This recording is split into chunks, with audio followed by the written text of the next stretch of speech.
भनिन्छ स्वास्थ्य नै सबैभन्दा ठूलो सम्पत्ति हो। स्वास्थ्य नै विकासको मूल पूर्वाधार हो अनि स्वास्थ्य नै हाम्रो सबैभन्दा ठूलो खुसी हो। नमस्कार सबैजनालाई। म रेशमा प्रसाई यहाँ उपस्थित सम्पूर्ण जनमा तपाईहरुलाई यस नेपाली ग्लोबल नेपाली हेल्थ कन्फरेन्समा सबैजनालाई स्वागत गर्न चाहन्छु। नारी एक समूह जसले नेपालको आकाश आदि भन्दा बढी आकाश ओगटेको छ। नारी एक शब्द जसले आमा, धरती, दिदी, बहिनी, धनी या गरिब सबैलाई सँगै बेरेर राखेको छ। र नारीको स्वास्थ्यको जित बिना देशको जित हुन पक्कै पनि लगभग असफल नै रहेको छ। र आज तिनै विषयवस्तुलाई समेटेर हामी तपाईहरुको सामुमा उपस्थित भएका छौं। नारीको स्वास्थ्य, अपर्च्युनिटी र सँगसँगै नारीका इस्युजहरुलाई लिएर। र यिनै विषयवस्तुमा छलफल गर्नका लागि हामीसँग आज उपस्थित हुनुहुन्छ 6 जना विशिष्ट स्पिकरहरू जो साथैमा नारी नै हुनुहुन्छ। सो अब म फर्स्टमा हामी इन्ट्रोडक्सन तिर जाम। सो हामीसँग फर्स्ट स्पिकरमा रहनु भएको छ डाक्टर सुजिता हिराचन। उहाँ टिचिङ हस्पिटलमा एज अ सर्जन कार्यरत हुनुहुन्छ र सँगसँगै नेपाल ब्रेस्ट क्यान्सर फाउन्डेसनको अध्यक्षको रूपमा पनि कार्यरत हुनुहुन्छ। उहाँले आज हामीलाई ब्रेस्ट क्यान्सरको बारेमा थुप्रै नयाँ इन्फर्मेसन्सहरू दिनुहुन्छ। साथै हामीसँग दोस्रो स्पिकरको रूपमा हुनुहुन्छ डाक्टर एलिजा श्रेष्ठ जो हुनुहुन्छ गाइनेकोलोजिकल अन्कोलोजिस्ट कन्सल्टेन्ट र सँगै उहाँ भक्तपुर क्यान्सर हस्पिटलमा अहिले कार्यरत हुनुहुन्छ। उहाँले आजको विषयवस्तुमा हामीसँग युटेराइन क्यान्सर अथवा सर्भाइकल क्यान्सरको बारेमा छलफल गर्नुहुन्छ। तेस्रो नम्बरको स्पिकरमा हामीसँग हुनुहुन्छ भोमा लिम्बू जो हुनुहुन्छ एनआरएनए वुमेन कोअर्डिनेटर हुनुहुन्छ र सँगै उहाँ clinical nurse specialist at Saint Vincent private hospital सिडनीमा कार्यरत हुनुहुन्छ। उहाँले आज हामीलाई यस प्रेजेन्टेसनमा टिन प्रेग्नेन्सी इन नेपालको बारेमा कुरा गर्नुहुन्छ। चौथो नम्बरमा हामीसँग स्पिकरको रूपमा हुनुहुन्छ जुनु गुरुङ। उहाँ एनआरएनए आइसिसीको अनररी मेम्बर हुनुहुन्छ र साथै चेयरपर्सन अफ शुभेच्छा रेस्टुरेन्ट एन्ड मार्ट पनि हुनुहुन्छ। उहाँले आज हामीलाई वुमेन्स हेल्थ इस्यु कोरियाको कन्टेक्स्टमा कस्तो छ, उहाँको एक्सपिरियन्सेस रिगार्डिङ द एक्सपिरियन्स कोरियाको इस्युजहरू र त्यहाँको प्रब्लम्सहरूको बारेमा हामीसँग आफ्नो पर्सनल एक्सपिरियन्सेसहरू सेयर गर्नुहुन्छ। र पाँचौं तहमा एज अ स्पिकर ग्रुपमा हामीसँग हुनुहुन्छ रुबिन निशा अहमद जो अहिले इटलीमा एज अ साइकियाट्रिक नर्स को रूपमा कार्यरत हुनुहुन्छ। उहाँ चाहिँ एक चाइल्ड साइकियाट्रिक नर्स हुनुहुन्छ र आजको प्रोग्राममा उहाँले हामीलाई वुमेन्स मेन्टल हेल्थ इन कोभिड-19 को बारेमा छलफल गर्नुहुनेछ। र त्यसै गरी नै अन्तिममा हामीसँग हुनुहुन्छ ब्रिफिङको लागि मिस यास्मिन बेगम शायदजी हुनुहुन्छ।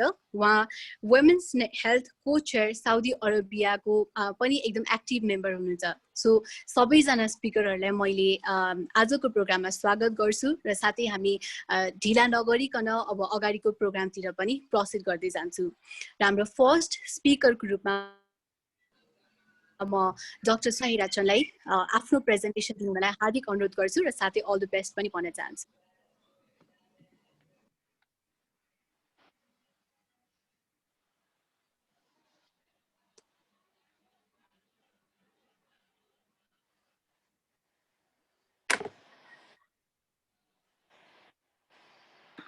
ओके, सुन्नु भएको छ होला?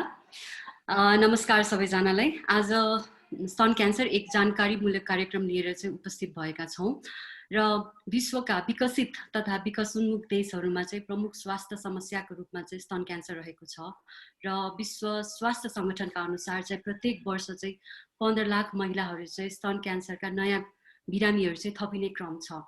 त्यसै गरी नेपालको सन्दर्भमा चाहिँ पुरुषभन्दा महिलाको जनसङ्ख्या बढी भए तापनि महिला आफ्नो स्वास्थ्यप्रति त्यति सचेत र सजग देखिँदैन र प्रत्येक वर्ष क्यान्सरका बिरामीहरू थपिने क्रममा नै मृत्यु दर पनि त्यसरी नै थपिने क्रममा नै छ। र नेपालको महिलाहरूमा चाहिँ हुने प्रमुख क्यान्सरको रूपमा चाहिँ पाठेघरको क्यान्सर छ भने दोस्रो क्यान्सरमा चाहिँ स्तन क्यान्सर रहेको छ। र तेस्रो फोक्सोको क्यान्सर, त्यसै गरेर क्रमशः अरू क्यान्सरहरू रहेको छ। त्यसै कारणले पनि हामीले यस बारेमा चाहिँ जनचेतना हुन धेरै नै आवश्यक छ।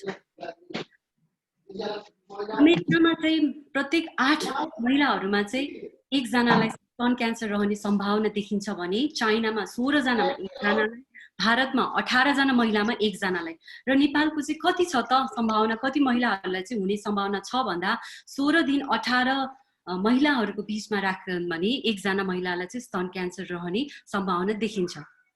र यसका जोखिमका कारणहरू चाहिँ धेरै धेरै छन्, रिस्क फ्याक्टर्स भन्छौँ हामीले। यदि महिला हुने बित्तिकै नै स्तन क्यान्सरको जोखिम बढ्ने गर्छ। तर यसको मतलब यो होइन कि पुरुषलाई स्तन क्यान्सर लाग्दैन भन्ने चाहिँ होइन।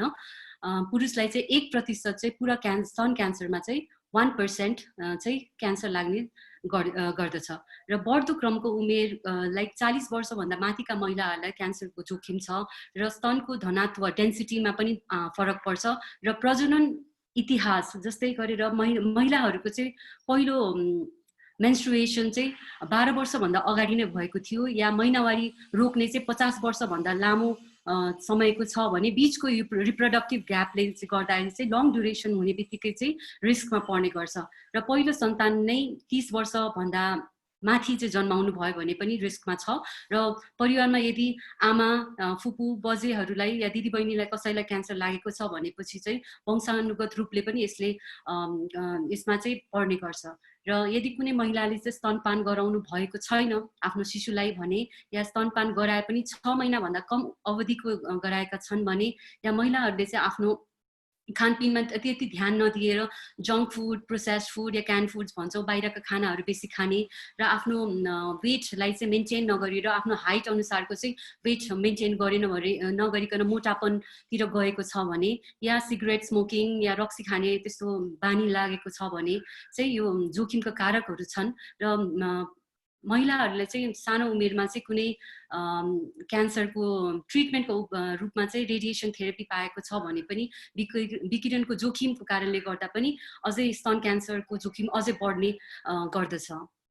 र यसका लक्षणहरू के हुन् भन्दाखेरि चाहिँ स्तन क्यान्सरका चाहिँ लक्षणमध्ये चाहिँ एउटा लक्षण हो स्तनको मुन्टोबाट चाहिँ रगत बग्ने, एउटा या दुईटा, अब 15 दिन 20वटा प्वालहरू हुन्छ निपलमा चाहिँ, त्यसबाट कुनै निपलबाट चाहिँ यदि रगत जस्तो पदार्थ निस्केको छ भने एउटा लक्षण हो। र दोस्रो भनेको छालामा चाहिँ डिम्पल बसेर छाला भित्र दबिने गर्दाखेरि चाहिँ यो देख्न सक्नुहुनेछ। अरू चाहिँ सामान्य छ, तर खालि यहाँ सिम्पल एउटा डिम्पल मात्रै देखेको छ, यो पनि एकदम अर्ली स्टेजको लक्षण हो। र मुन्टो यसरी नै भित्र दबिएर गएको छ भने पनि क्यान्सर हुन सक्छ। र तेस्रो भनेको छालामा चाहिँ परिवर्तन आउने, छालामा चाहिँ सुन्तलाको बोक्रा जस्तो गरेर सानो सानो प्वालहरू देखिरहेको छ भने पनि यो क्यान्सरको लक्षण हुन सक्छ। प्राय जस्तो चाहिँ गाँठो चाहिँ स्तनको गाँठो चाहिँ नदुख्ने कारणले गर्दाखेरि पनि चाहिँ महिलाहरू ढिलो आउने गर्दछ, र यो गाँठो प्राय नदुख्ने हुनाले अलिकति हामीले याद गर्नुपर्छ। कुनै गाँठो चाहिँ अचानक 2-3 महिनाको अवधिमा नै धेरै ठुलो भएर चाहिँ ठुलो हुने गर्दछ। यो बायाँ र दायाँपट्टिको चाहिँ स्तनको चाहिँ आकार नमिल्ने हुन सक्छ। र कुनै बेलामा चाहिँ स्तनको चाहिँ छालामा चाहिँ घाउ भएर चाहिँ जुन सामान्य उपचारले पनि त्यो चाहिँ ठिक नहुने गर्दाखेरि चाहिँ यस्ता चाहिँ लक्षणहरू छन्। र यो एउटा भिडियो छ ओपिडीमा आएको आमाको हो। कति भयो गाँठो आएको? 4-5 महिना भयो। दुखिरहेछ? हजुर दुख्छ? त्यति दुखेको छैन, यस्तो यता चाहिँ दुखेछ। कतातिर दुखेछ? त्यहाँ मात्रै दुखेछ, अरू ठाउँमा दुखेको छैन? दुख्छ, कता यता पनि दुख्छ कोही बेला चाहिँ। यो भिडियोमा देख्नुभयो कि महिलाले कतिसम्म सहन सक्छ भने उहाँको दुखाइले गर्दाखेरि उहाँ त्यति आतिनु भएको देखिँदैन। त्यसैले पनि यो अब स्तन क्यान्सर संवेदनशील अङ्गमा भएको कारणले अप्ठ्यारोमा चाहिँ परे तापनि उहाँहरू चाहिँ आउन चाहनुहुन्न, र यसको बारेमा शिक्षा र जनचेतनाको अभावले पनि ढिलो अस्पताल आउने गर्दछन्। र स्वास्थ्यमा चाहिँ पहुँच नभएका दूर दराजका महिलाहरू चाहिँ स्वास्थ्य चौकीसम्म धाउन नभ्याउने भएको कारणले पारिवारिक घरका धेरै कामहरू सबै सकाएर मात्रै आफ्नो स्वास्थ्यलाई त्यति प्राथमिकतामा राखेका कारणले पनि हुन सक्छ। र रोगको निदानको अभाव र सामाजिक र सांस्कृतिक अवरोध र आर्थिक बोझ जुन किनभने प्रायः जस्तो महिलाहरू गृहिणी हुन्छन् नेपालको परिप्रेक्ष्यमा र गृहिणीले आफ्नो घरको काम सबै भ्याउने गर्दाखेरि चाहिँ उहाँको चाहिँ आर्थिक हिसाब किताब चाहिँ पुरुषले नै लिनु भएको कारणले गर्दा पनि सायद हुन सक्छ कि अस्पतालमा ढिलो धाउनुहुन्छ उहाँहरू चाहिँ। र परीक्षण कसरी गर्ने त, स्तन क्यान्सर कसरी लाग्यो भनेर हामीले कसरी पत्ता लगाउने भन्दाखेरि चाहिँ म्यामोग्राफी भन्छौँ। म्यामोग्राफी भनेको चाहिँ स्तनको एक्सरे लिने हो। यो चाहिँ नर्मल म्यामोग्राफी हो, एक्सरे हो यो। र सानो गाँठो आएको छ भने यसरी देखिन्छौँ, क्यान्सर हालका देखिन्छ भने चाहिँ यसले सजिलोसँग पत्ता लगाउन सकिन्छ। अर्को भनेको अल्ट्रासाउन्ड, यो भनेको भिडियो एक्सरे, जसमा चाहिँ टिभीमा हेरिएर रडको माध्यमले चाहिँ हामीले स्तनभित्रका कोशिकाहरू या गाँठोहरूलाई पत्ता लगाउन सकिन्छ। तेस्रो विधि भनेको चाहिँ बायोप्सी हो। यसमा फाइन निडल एस्पिरेसन साइटोलोजी या कोर बायोप्सी भन्छौँ। त्यसमा चाहिँ सुईको माध्यमले स्तनको गाँठोबाट कोशिकाहरू लिएर चाहिँ जाँच गर्ने। यो तीनटै जाँच गरेर चाहिँ हामीले लगभग भन्न सक्छौँ स्तन क्यान्सर छ या छैन भनेर। हेलो डाक्टर सुनिता, तपाईँको स्लाइड नै देखिरहेको छैन, सेयर गरिरहनु भएको छ? हजुर, अहिले देख्नु भएको छैन? हामी चाहिँ देखिरहेको छैनौँ, त्यही भएर होला इन्फर्म गरेको हो। भर्खरै स्टार्ट भयो, भर्खरै देख्नु। हजुर। उपचारकामा चाहिँ अपरेसन, केमोथेरापी, रेडियोथेरापी र हर्मोनल थेरापी हुन्छ। अपरेसन र केमोथेरापी चाहिँ सबै प्राय जस्तो सबै बिरामीहरूमा हामीले दिने गर्दछौँ। र रेडियोथेरापी चाहिँ हामीले चाहिँ अपरेसन पछिको जुन मासुको जाँच हुन्छ त्यसमा चाहिँ हामीले दिएर चाहिँ रेडियोथेरापी चाहिन्छ या चाहिँदैन भनेर भन्न सक्छौँ। र हर्मोनल थेरापी पनि रिसेप्टरको आधारमा चाहिँ हामीले दिने आधारमा चाहिँ हामीले चाहिँ चाहिन्छ या चाहिँदैन भन्न सक्छौँ। र यदि प्रथम अवस्थामा नै क्यान्सर देखिएको छ भने चाहिँ यो गाँठोलाई चाहिँ हामीले निकाल्छौँ र काखीमा पनि सानो चिरेर चाहिँ हामीले निकालिदिन्छौँ। यसलाई चाहिँ ब्रेस्ट कन्जर्भिङ सर्जरी भन्छौँ। यो चाहिँ पहिलो र दोस्रो श्रेणीका क्यान्सरहरूलाई हो। र त्यसमा चाहिँ स्तनलाई चाहिँ हामीले बचाएर चाहिँ यो यहाँ टाका लगाएको छ र काखीमा पनि टाका लगाएर यो पाइप राखेको हुन्छ, जुन पाइपलाई चाहिँ 4-5 दिनमा हामीले निकाल्ने गर्दछौँ। यदि स्तन क्यान्सर चाहिँ तेस्रो या चौथो चरणमा छ भने पुरापुरी स्तन हामीले निकाल्नै पर्ने बाध्यता छ र निकाल्नुपर्ने बाध्यता भएको कारणले गर्दाखेरि हामीले म्यास्टेक्टोमी भन्छौँ। अर्को हाम्रो आमा आउनु भएको छ। आमा, तपाईँको उमेर कति हो? 55। यो अपरेसन भएको कति भयो? 2 महिना भयो। 2 महिना भयो? हजुर, 27 हो। अनि केमोथेरापी चलाएको कतिचोटि चलायो तपाईँको? 8 चोटि चलायो। 8 चोटि चलायो। अहिले के दुखिरहेछ तपाईँलाई? दुखेको छैन। कुनै समस्या छ? त यसरी गरेर दोस्रो, तेस्रो र चौथो चरणमा भएका क्यान्सरहरूको चाहिँ हामीले बायाँ दायाँपट्टिका सबै चाहिँ निकाल्नै पर्ने आवश्यकता देखिन्छ। तर यस्तो भन्दैमा चाहिँ कि हामीले कृत्रिम स्तन बनाउन सकिन्छ या सकिन्न भने धेरै जस्तोको गुनासोको यो जिज्ञासा छ र पक्कै पनि हामीले कृत्रिम स्तन चाहिँ बनाउन सकिन्छौँ। यसमा चाहिँ हामीले चाहिँ पेटबाट छाला र मासु र बोसो लिएर चाहिँ स्तनमा राखेर चाहिँ हामीले आर्टिफिसियल या ब्रेस्ट रिकन्स्ट्रक्सन अप्सन्स हामीले गर्न सकिन्छ। जस्तै अब दायाँपट्टिको स्तनको चाहिँ यदि निकालिएको छ भने पेटबाट निकालेर हामीले माथि बनाएर एउटा नक्कली स्तन चाहिँ बनाउन सकिन्छ। त्यस्तै गरेर पछाडि ढाडको मासुलाई लिएर चाहिँ अगाडि फर्काएर चाहिँ ल्याटिसिमस डर्साई फ्ल्याप भन्छौँ, यो पनि हामीले गर्न सक्छौँ। र तेस्रो भनेको चाहिँ सिलिकन इम्प्लान्ट हो। सिलिकन इम्प्लान्ट पनि हामीले छाला र मासुको भित्र राखेर चाहिँ ब्रेस्ट रिकन्स्ट्रक्सन गर्न सक्छौँ। नेपालमा चाहिँ दोस्रो क्यान्सर चाहिँ स्तन क्यान्सर रहेको छ भने अब हाम्रो दायित्व के त? हामीले यतिका धेरै वेबिनार र कन्फरेन्स गरेका छौँ भने हाम्रो कस्तो खालको दायित्व हुन्छ भने स्तन क्यान्सर सम्बन्धी जानकारी हासिल गरिने, आफ्नो स्तनको परीक्षण आफै गर्ने र केही शङ्का लागेमा तुरुन्त चिकित्सकसँग सल्लाह लिने, लाज मानेर लुकाएर नराख्ने, आफूले जानेका कुराहरू चाहिँ घरका चेलीबेटीलाई यस सम्बन्धी उत्प्रेरणा दिने र पीडितको निमित्त समर्थन समूहको समायोजना गरिने। र हामीले चाहिँ कसरी परीक्षण गर्ने त? यदि क्यान्सरै नलागेको महिलाहरूलाई चाहिँ कसरी परीक्षण गर्ने भने कुनै पनि महिला 40 वर्षभन्दा माथिका छन् भने वर्षको एकचोटि चाहिँ म्यामोग्राफी जुन एक्सरे भन्छ स्तनको एक्सरे गर्न जरुरी छ, वर्षको एकचोटि। र 40 वर्षभन्दा मुनिका महिलाहरूले चाहिँ अल्ट्रासाउन्ड या भिडियो एक्सरे भन्छौँ 3 वर्षको एकचोटि अनिवार्य रूपले गरिराख्ने र सबैले हरेक महिना चाहिँ आफ्नो स्तनको जाँच आफै गरिने। र के गर्दा सर्दैन त स्तन क्यान्सर भन्दा यदि सँगै बस्दा, एउटै थालमा खाँदा, लुगा कपडा लगाउँदा, सँगै सुत्दा, चुम्बनबाट या यौन सम्पर्कबाट चाहिँ स्तन क्यान्सर सर्दैन। यदि स्तन क्यान्सर सुरुको अवस्थामा नै पहिलो चरणमा नै हामीले पत्ता लाग्यो भने 5 वर्ष बाँच्ने अवधि चाहिँ 90 to 100% छ भने यदि त्यो क्यान्सर चाहिँ हामीले अन्तिम चरणमा पत्ता लाग्यो भने जम्मा 22% मात्रै chances of living 5 years duration. त्यही कारणले पनि गर्दाखेरि चाहिँ पहिलो चरणमा नै हामीले यो क्यान्सरको बारेमा पत्ता लगाउन एकदमै जरुरी छ। नेपाल ब्रेस्ट क्यान्सर यस्तो एउटा संस्था हो, नन प्रफिट अर्गनाइजेसन। त्यसले नेपालभरि चाहिँ विभिन्न खालका चाहिँ स्तन क्यान्सरका र पाठेघरका मुखका क्यान्सरका चाहिँ प्रारम्भिक परीक्षण चाहिँ गर्दै आएका छन् र जनचेतनामूलक कार्यक्रम पनि गरिरहेका छन् र आफ्नो स्तन चाहिँ कसरी जाँच्ने त भनेर त्यसमा वर्कसपहरू पनि गर्छन् र सहरमा चाहिँ यङ फिमेल्सहरूलाई चाहिँ उहाँले चाहिँ हेल्दी लिभिङ लाइफस्टाइल कसरी लिड गर्ने त भनेर चाहिँ एउटा एक्सर्साइजको रूपमा चाहिँ हामीले चाहिँ फिजिकली फिट रहने भनेर चाहिँ उहाँहरूलाई चाहिँ हामीले प्रेरणा दिन्छौँ र early detection is the best protection. So हामीले चाहिँ स्तन क्यान्सरको चाहिँ अगाडि नै जाँच गरेर प्रारम्भिक परीक्षण म्यामोग्राफी या अल्ट्रासाउन्डको रूपमा गरेर चाहिँ यसको चाहिँ हामीले पत्ता लगाउन सक्छौँ। र उत्तरजीवितमा नै सर्भाइभर, उहाँ आमा चाहिँ क्यान्सरको सर्भाइभर हुनुहुन्छ, त्यस कारणले गर्दाखेरि पूर्ण जीवन पाएर उहाँ उत्तरजीवित हुनुहुन्छ।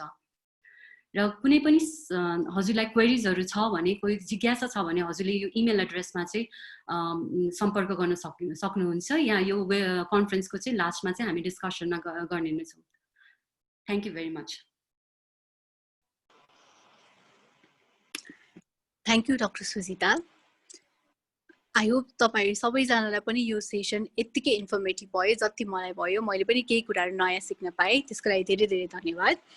र अब चाहिँ हामी हाम्रो सेकेन्ड प्यानलिस्ट, हाम्रो सेकेन्ड स्पिकरतिर मुभ गर्दैछौँ। र बिफोर द्याट के भन्न चाहन्छु भन्दा इफ तपाईहरु कसैलाई केही क्वेसन छ भने चाहिँ यसमा च्याट बक्समा ह्यान्ड रेज गरेर सोध्न सक्नुहुन्छ। हामी सेसनको लास्टमा चाहिँ त्यो सबै कुराहरूलाई एड्रेस गर्नेछौँ। सो अब हामी सेकेन्ड स्पिकरतिर जाँदै गर्दाखेरि डाक्टर एलिजा श्रेष्ठलाई म वेलकम भन्न चाहन्छु। र उहाँको मोड अफ प्रेजेन्टेसन भने चाहिँ क्वेसन एन्ड आन्सर सेसन छ। त्यही गरी नै हामी क्वेसन एन्ड आन्सरको थ्रुबाट द युटेराइन क्यान्सर अथवा सर्भाइकल क्यान्सर, पाठेघरको मुखको क्यान्सरको बारेमा केही इन्फर्मेसन्सहरू र अवेरनेस चाहिँ सेयर गर्नेछौँ। डाक्टर एलिजा नमस्ते सबैलाई। हजुर, तपाईको प्रेजेन्टेसनको मोड भने क्वेसन एन्ड आन्सर छ। क्वेसन एन्ड आन्सरतिर नै लागौँ है त। सो तपाईलाई छ पाठेघरको मुखको क्यान्सर भनेको के हो? अब यो पाठेघरको मुखको क्यान्सर भनेको के हो भनेर थाहा पाउनु अगाडि पहिला क्यान्सर भनेको के हो त सबैलाई थाहा नै छ हैन। क्यान्सर भनेको चाहिँ कुनै पनि हाम्रो जिउमा कोशिकाको वृद्धि हुनुलाई नै क्यान्सर भनिन्छ। अब क्यान्सर त जुनसुकै भागमा पनि लाग्न सक्छ, तर नेपाल जस्तो हाम्रो कन्ट्रीमा चाहिँ पाठेघरको मुखको क्यान्सर नेपालमा एकदमै कमन छ। यो अहिले यति धेरै 15 देखि 44 वर्षको उमेरको महिलाहरूलाई अहिले यति धेरै लागिरहेछ कि नेपालमा यो पाठेघरको मुखको क्यान्सर दिनमा हाम्रो ओपिडीमा लगभग 4 देखि 5 जना नयाँ केसहरू डायग्नोस केसहरू हामीले हेर्ने गरेका छौँ र आउने पनि एकदमै लेट स्टेजमा आउँछ। पाठेघरको मुखको क्यान्सर भनेको चाहिँ के हो भने पाठेघरको मुख भनेको चाहिँ हाम्रो रिप्रोडक्टिभ अर्गानको सबभन्दा एन्ड पार्ट हो र यदि त्यो पाठेघरको मुखमा यदि क्यान्सर लागेमा पहिलो स्टेजमा लाग्यो भनेदेखि इजिली यसलाई ट्रिटमेन्ट गर्न सकिन्छ, तर सधैँ लेट स्टेजमा आउने भएको हुनाले चाहिँ मोस्ट अफ द फिमेलहरू एकदम सफर हुनु परेको छ। त्यसैले चाहिँ अब यो पाठेघरको मुखको क्यान्सरको बारेमा सबैले अवेरनेस, प्रिभेन्सन र स्क्रिनिङ के हो भनेर आज म यहाँ छलफल गर्न चाहन्छु। हजुर, पाठेघरको मुखको क्यान्सर त भनेर भन्नुभयो होइन। सो यसको चाहिँ पाठेघरको मुखको क्यान्सर डेभलप हुँदै जाँदाखेरि चाहिँ कति जति अवधिमा चाहिँ हामीले थाहा पाउँछौँ र यसको सिम्टम्सहरू, लक्षणहरू चाहिँ कस्तो खालको हुन्छन्? अब पाठेघरको मुखको क्यान्सरको सिम्टम्स चाहिँ महिनावारी भइसकेर पनि बीचमा रगत बग्नु, यो एउटा मेन सिम्टम्स हो। अर्को चाहिँ यौन सम्पर्क गरिसकेपछि पनि रगत आउनु, यो अर्को एकदम इम्पोर्टेन्ट सिम्पटम्स हो। र धेरै महिलाहरूको धेरै जसो ओपिडीमा हामी पेसेन्ट हेर्नेहरूको ओपिडीहरूमा प्रब्लम भनेको एकदम गनाउने पानी आउनु, इन्फेक्सन, रिपिट पर्सिस्टेन्ट इन्फेक्सन भइराख्नु। यो इन्फेक्सनले गर्दाखेरि धेरै फिमेलहरू एकदमै प्रब्लम लिएर आइरहेको हुन्छ। यो इन्फेक्सनले गर्दाखेरि पनि रहिरह्यो, यसलाई क्योर गरेन भनेदेखि पनि पार्टिकलको इन्फेक्सन, पार्टिकलको मुखको हुन्छ। र अर्को कुरा भनेको सेतो पानी बग्नुको साथै एकदमै गनाउने पानी आउनु, यो चाहिँ एकदम यो धेरै हेल्थ चेकलाई गरिरहेको हुन्छ। रिपिटेडली ट्रिटमेन्ट गरे तापनि यो पर्सिस्टेन्ट इन्फेक्सन भइरह्यो भने पार्टिकलको मुखको क्यान्सर हुन सक्ने सिम्पटम्स हो। यदि यस्तो सिम्पटम्स देख्ने बित्तिकै आफ्नो पार्टिकलको मुखको जाँच गराउनुपर्छ। धेरै फिमेलहरूले घरमै बच्चा पाउने र बच्चा यो हस्पिटलमै पाए तापनि कहिले पनि अस्पतालमा गएर यस्तो इन्फेक्सनहरू भएको, सेतो पानी र महिनावारीको बिचबिचमा रगत गएको पनि यो एकदम साधारण तरिकाले लिने गरेको छ। यौन सम्पर्क गरिसकेपछि पनि रगत आयो भने पनि यसलाई एकदमै सिरियसली लिने गरेको छैन फिमेलहरूले। त्यसैले गर्दाखेरि नै त्यस्तो भएको 8 to 10 इयर्समा डेभलप भएर क्यान्सर हुने गर्छ। त्यसैले हरेक महिलाहरूले यस्तो सिम्पटम्स भएमा आफ्नो पार्टिकलको मुख जचाइहाल्नुपर्छ। हजुर हजुर, अनि यो पार्टिकलको मुखको जुन क्यान्सर भनेको छ त्यो पत्ता लगाउने, कसरी चाहिँ पत्ता लगाउने उपाय, अनि त्यो विधिहरू जुन हिसाबले चाहिँ यसको ट्रिटमेन्ट हुन्छ त्यो चाहिँ के प्रकारको हुन्छन् त? यो पार्टिकलको मुखको क्यान्सरलाई उपचार, यो ट्रिटमेन्ट, यो मतलब पत्ता लगाउने विधि एकदमै सरल छ। केही यस्तो सिम्पटम्स देखिने बित्तिकै सबैजना आफ्नो जहिले पनि मतलब हेल्दी लिभिङ भन्छ, इन्फेक्सन नहुने हुन नदिनको लागि हरेक महिलाहरूले, बच्चा पाइसकेको फिमेलहरूले, बिहा भइसकेको फिमेलहरूले हस्पिटलमा गएर आफ्नो पार्टिकल जचाउने। र पार्टिकल जचाउँदाखेरि हरेक महिलाहरूले आफ्नो प्याप टेस्ट, अहिले प्याप टेस्ट रिप्लेस भएर लिक्विड बेस साइटोलोजी भनेर आएको छ। लिक्विड बेस साइटोलोजी भनेको यो टेस्ट गर्ने, आफ्नो पार्टिकलको मुखको पानीको जाँच भन्छौँ। यो गर्नलाई समय लाग्दैन, ओपिडी मेथडमा नै एडमिट हुनु पर्दैन, केही इन्जेक्सनहरू लगाउनु पर्दैन, ओपिडीमै गएर 5 मिनटको काम हो, गएर आफ्नो पानीको जाँच गराउने। र आजभोलि अब यो नयाँ नयाँ डेभलप हुँदै आयो, त्यसैले आजभोलि चाहिँ एचपिभी भनेर पनि आएको छ, एचपिभी डिएनए टेस्टिङ भन्छ। त्यसले चाहिँ पार्टिकलको मुखमा गराउने मेन दुईटा कीटाणु हुन्छ, 16 र 18। कीटाणु त थुप्रो हुन्छ, तर पार्टिकलको मुखलाई गराउने कीटाणु चाहिँ 16 र 18 हो। त्यो कीटाणुले गर्दाखेरि पार्टिकलको मुखको क्यान्सर हुन्छ। त्यही भएर त्यो कीटाणु प्रेजेन्ट छ कि छैन त आफ्नो पार्टिकलको मुखमा भनेर त्यो टेस्टिङ, को टेस्टिङ भन्छौँ हामी, एलबिसी र एचपिभी डिएनए, यो दुईटा टेस्ट गराउन एकदमै इम्पोर्टेन्ट छ। यदि को टेस्टिङ पोजिटिभ, थुप्रै फिमेलहरूले पहिला चाहिँ एलबिसी मात्र गर्थ्यो, आजभोलि चाहिँ को टेस्टिङ भनेर आएको छ। यदि को टेस्टिङमा यदि कुनै पनि कीटाणु प्रेजेन्ट छ भने त्यसपछि फेरि अगाडि ट्रिटमेन्ट गर्न जरुरी हुन्छ, जसलाई हामी कल्पोस्कोपी भन्छौँ। कल्पोस्कोपी भनेको चाहिँ पार्टिकलको मुखलाई क्यामेराले जाँच गर्नु हो। क्यामेराले जाँच गर्दाखेरि हामीले अलिकति दुईटा औषधि राखेर क्यान्सर चेन्जेसहरू देखिएको छ कि छैन भनेर हामी हेर्छौँ। अनि कल्पोस्कोपी गर्न पनि एकदम आत्तिनु पर्दैन, डराइहाल्नु पर्दैन यो के टेस्ट हो भनेर। यो पनि हामीले ओपिडी बेसिसमा नै एकदम सरल तरिकाले नदुख्ने हिसाबले यो टेस्टहरू गर्दा, कुनै पनि टेस्टहरू गर्दा दुख्दैन गरेर हामीले, यदि हामीलाई शङ्कास्पद कुनै पनि त्यहाँ टिस्युज लाग्यो भनेदेखि हामी तुरुन्तै बायोप्सी लिन्छौँ। बायोप्सीको जाँच गराएर क्यान्सर प्रोग्रेस हुन लाग्छ कि छैन, अथवा यो इन्फेक्टेड टिस्यु मात्र हो कि अथवा क्यान्सर नै डेभलप भइसकेको हो भनेर हामीले जाँच गर्छौँ। यसो गर्दाखेरिको सबभन्दा राम्रो, धेरै फिमेलहरूले आजभोलि अवेरनेसले गर्दाखेरि थुप्रो 100मा आधी जति जनसङ्ख्या त फिमेलहरू त धेरै नै अवेर भएको देखिन्छ जुन हाम्रो ओपिडीमा आउँछन्। र उहाँहरूको चाहिँ के भएको छ, के पाइएको छ भनेदेखि यति अवेरनेसले गर्दाखेरि को टेस्टिङ पनि, एलबिसी एचपिभी डिएनए टेस्ट पनि गर्यौँ। त्यसपछि कहीँ पनि शङ्का लाग्ने बित्तिकै कल्पोस्कोपी गर्यौँ। कल्पोस्कोपी गर्ने बित्तिकै कतै पनि सस्पेक्टेड लाग्ने बित्तिकै तुरुन्त एकदमै ट्रिटमेन्ट प्रोसेसमा गइहाल्यो, स्क्रिनिङबाट ट्रिटमेन्टमा गइहाल्यो, जसले गर्दाखेरि क्यान्सर हुनबाट जोगियो। त्यसैले यो दुईटा टेस्ट चाहिँ हरेक फिमेलहरूले गर्नुपर्छ। एलबिसी गर्दाखेरि वन्स अ इयर मात्र गरे पुग्छ भने यदि को टेस्टिङ गर्यो भने 5 इयर्स भन्ने छ प्रोटोकलमा। तर हाम्रो नेपालमा चाहिँ अब फिमेलहरूको जहिले पनि अब हस्पिटल गइराख्न नपाउने अथवा अब फिमेलहरू त्यति हेल्थको अवेरनेस नभएको हुनाले हामीले चाहिँ 3 इयर्समै एकचोटि फेरि आफ्नो पाटेघर जचाउने गर्नु है भन्ने गर्छौँ। त्यसैले हरेक फिमेलहरूले यो दुईटा टेस्ट गरिदिनु होला, जसले गर्दाखेरि चाहिँ पाटेघरको मुखको क्यान्सरबाट जोगिन्छ। हजुर, यो को बारेमा भन्दै गर्नु हुँदाखेरि अलिकति मैले एउटा अझै क्वेसन सोध्न चाहे। यो जुन दुईटा टेस्ट भन्नुभयो, यो दुईटा टेस्ट चाहिँ कस्तो कस्तो मान्छेले चाहिँ गर्यो, अथवा म्यारिडले अनम्यारिडले, मतलब कुनै एज छ कि, यसो कस्तो खालको चाहिँ क्राइटेरिया? यो टेस्ट गर्न चाहिँ म्यारिडले यो टेस्ट गर्नलाई म्यारिडले नै गर्ने हो, अनम्यारिडले गर्नु पर्दैन। र म्यारिडमा पनि बच्चा भइसकेकोहरूले गर्ने हो र 25 ओभर भइसकेपछि यो टेस्टहरू गरे 25 देखि 62 इयर्ससम्म गर्ने हो र हरेक 5 इयर्समा एकचोटि टेस्ट गराउने, किनभने 5 इयर्स पछि फेरि संक्रमण हुने डर हुन्छ भनेर यो टेस्ट गराउने हो। ए हजुर। अनि पाठेघरको मुखको जुन क्यान्सरको जोखिमको कारणहरू चाहिँ के हुन् त? अब पाटेघरको मुखको क्यान्सर चाहिँ कसलाई लाग्छ भनेर सबैलाई यो जिज्ञासा हुन सक्छ हैन। अब एकदम नेपालमा एकदम अर्ली स्टेजमा बिहा गर्नेहरू छ, एकदम भर्खरै 16 वर्ष 17 वर्षको उमेरमा बिहा गर्नेहरूलाई एकदम अर्ली म्यारेज। अनि अर्को कुरा चाहिँ सानै उमेरमा धेरै बच्चा पाउनेहरू, यो एकदमै रिस्क फ्याक्टर हो।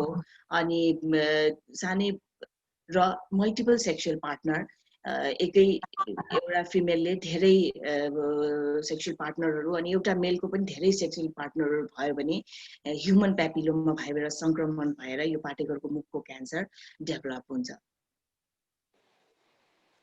ए हजुर। भनेपछि अब जुन यो पाठेघरको मुखको क्यान्सरबाट जोगिनलाई चाहिँ हामीले के कस्ता उपायहरू अपनाउन सक्छौँ त? अब पाटेघरको मुखको क्यान्सरबाट जोगिनको लागि सबैभन्दा पहिला त हाइजिन मेन्टेन नै हो। हाइजिन मेन्टेन गर्नु पर्यो। यदि प्रब्लम भयो भने यो चाहिँ एकदम फ्रिक्वेन्ट इन्फेक्सन हुने ठाउँ हो, त्यही भएर चाहिँ इन्फेक्सन हुने बित्तिकै डक्टरलाई भिजिट गर्नु पर्यो, ट्रिटमेन्ट गर्नु पर्यो। र जोगिनको लागि अर्को उपाय भनेको चाहिँ अघि मैले भनिहालेँ, एलबिसी र एचपिभी डिएनएको टेस्टिङ गराउने, त्यसमा केही छ भनेदेखि फर्दर त्यसको ट्रिटमेन्ट लिने। र अर्को एकदमै इम्पोर्टेन्ट कुरा भनेको चाहिँ अब जेनेटिकली कसैलाई अब घरमा फ्यामिलीहरूमा क्यान्सरहरू छ भनेदेखि झन् उनीहरूले झन् बढी स्क्रिनिङतिर जानु पर्यो। अनि अब स्मोकिङ ह्याबिट छ, एकदम regular smoking habit, drinking habit छ भने पनि पाटेघरको मुखको क्यान्सरमा अलिक धेरै जोखिम हुन्छ। स्मोकिङ स्पेसली फिमेलहरूलाई स्मोकिङ हुनेलाई सर्भाइकल क्यान्सर लाग्ने बित्तिकै अलिक चाँडो एग्रेसिभ हुने जस्तो मतलब स्टडीले देखाएको छ। हजुर, मैले चाहिँ यो सुन्दै जाँदाखेरि जुन यो सर्भाइकल क्यान्सरकै लागि भनेर एउटा भ्याक्सिन पनि बाहिर चाहिँ डेभलप भएको छ, जुनलाई एचपिभी भ्याक्सिन भनेर भनिन्छ। कि त्यो भ्याक्सिन चाहिँ नेपालमा पनि छ त? अनि छ भने चाहिँ कता कता छ, अनि कुन एज, कस्तो खालको क्राइटेरियाले चाहिँ यो भ्याक्सिन लाउन मिल्छ भनेर पनि? यो भ्याक्सिन चाहिँ अहिले यो एकदमै अहिले हट टपिक भइरहेको छ। एज ह्युमन प्यापिलोमा भ्याक्सिनले सर्भाइकल क्यान्सरलाई प्रिभेन्ट गर्छ कि गर्दैन भनेर हो। सर्भाइकल ह्युमन प्यापिलोमा भ्याक्सिन भनेको अरू कन्ट्रिजहरूमा त अहिले आफ्नो तालिकामा नै आइसकेको छ, इम्युनाइजेसन प्रोग्राममा नै हुन्छ। ह्युमन प्यापिलोमा भाइरसको पनि 9 देखि 13 इयर्स ओल्डको मेल फिमेल सबैलाई, अनगोइङ स्कुलमा जाने बच्चाहरूलाई नै 9 देखि 13 वर्षकोलाई, फिमेललाई मात्र होइन मेल पनि हुनाले मेल फिमेल दुवैलाई यो भ्याक्सिन लगाउने। अब नेपालमा चाहिँ यो भ्याक्सिनको यसरी लगाउने भनेर सरकारबाट यो पहल भइसकेको छैन। हामीले थुप्रैचोटि यसको लागि भनेर हामीले कन्फरेन्सहरू, अवेरनेस प्रोग्रामहरू हामीले थुप्रैचोटि हामीले मन्त्रालयमा पनि अब यो मतलब सुरु गर्नुपर्छ एचपिभी भ्याक्सिनेसन। नेपालमा पनि पाटेघरको मुखको क्यान्सरबाट जोगिनको लागि भनेर हामीले पहल गरेका छौँ। सायद नियर फ्युचरमा अब सुरु हुन्छ नै होला। र नेपालमा चाहिँ एचपिभी भ्याक्सिन लगाउने भनेर एकदमै सबैले लाउने गरेको छैन र धेरै जसोलाई एचपिभी भ्याक्सिनेसन लाउनुपर्छ, बच्चाहरूले स्कुल गोइङ बच्चाहरूले 9 देखि 13 वर्षकोमा लाउनुपर्छ भनेर पनि धेरैलाई खासै थाहा छैन। यो चाहिँ अब लायो भनेदेखि 9 देखि 13 वर्षको बोय गर्ल दुईटैलाई लाउने एकदम फाइदा छ। तर नेपालमा धेरै जसोले चाहिँ आफ्टर अब बिहा भइसकेर बच्चा भइसकेर पनि लाउने गरेको छ। सबै हस्पिटलमा रेगुलर रूपमा सुरु भएको यो छैन। लायो भने त अब ल 30 वर्षको उमेरले लाउँदाखेरि यो राम्रो छ छैन भनेर स्टडिजले राम्रो छ भनेर मतलब यसले काम गर्छ हामीलाई सर्भाइकल क्यान्सरबाट जोगिन भनेर स्टडिजले कहीँ पनि प्रुभ गरेको छैन। त्यसैले लाएर फाइदा हुन्छ हुँदैन भने स्टिल अननोन छ। यो क्लिनिकल ट्रायलमा नै स्टडी भइरहेको छ। तर 9 to 13 इयर्सको बच्चाहरूलाई चाहिँ 13 वर्षको सम्मको बच्चाहरूलाई चाहिँ लायो भनेदेखि फ्युचरमा सर्भाइकल क्यान्सरबाट जोगाउँछ भनेर चाहिँ प्रुभ भइसकेको छ। ओके, अब जुन क्यान्सरको कुरा गर्दै जाँदाखेरि अब पाठेघर मुखको क्यान्सर भइसकेपछि चाहिँ उपचारको विधिहरू चाहिँ के प्रकारका छन् त? अब पाठेघरको मुखको क्यान्सर भनेको 4वटा स्टेज हुन्छ, पहिलो, दोस्रो, तेस्रो र चौथो। र पाठेघरको मुखको क्यान्सर फिमेलहरूलाई लागिसकेपछि युजुअली फिमेलहरू एकदम लेट स्टेजमा स्टेज 2, 3 मा मात्र आउँछौँ। पाठेघरको मुखको क्यान्सर भनेको उपचार विधि भनेको सर्जरी, रेडियोथेरापी र किमोथेरापी हो। यदि अर्ली स्टेजमा आयो भने स्टेज 1 मा नै आयो भनेदेखि चाहिँ हामी सर्जरी गरेर पाठेघरको क्यान्सर सर्जरी गरेर हामी पाठेघर, डिम्बाशय र वरिपरिको ग्रन्थीहरू निकाल्छौँ। र ग्रन्थीहरूमा पनि संक्रमण यदि क्यान्सरको संक्रमण देखियो भने हामी रेडियोथेरापी, किमोथेरापीमा पठाउने गरेका छौँ।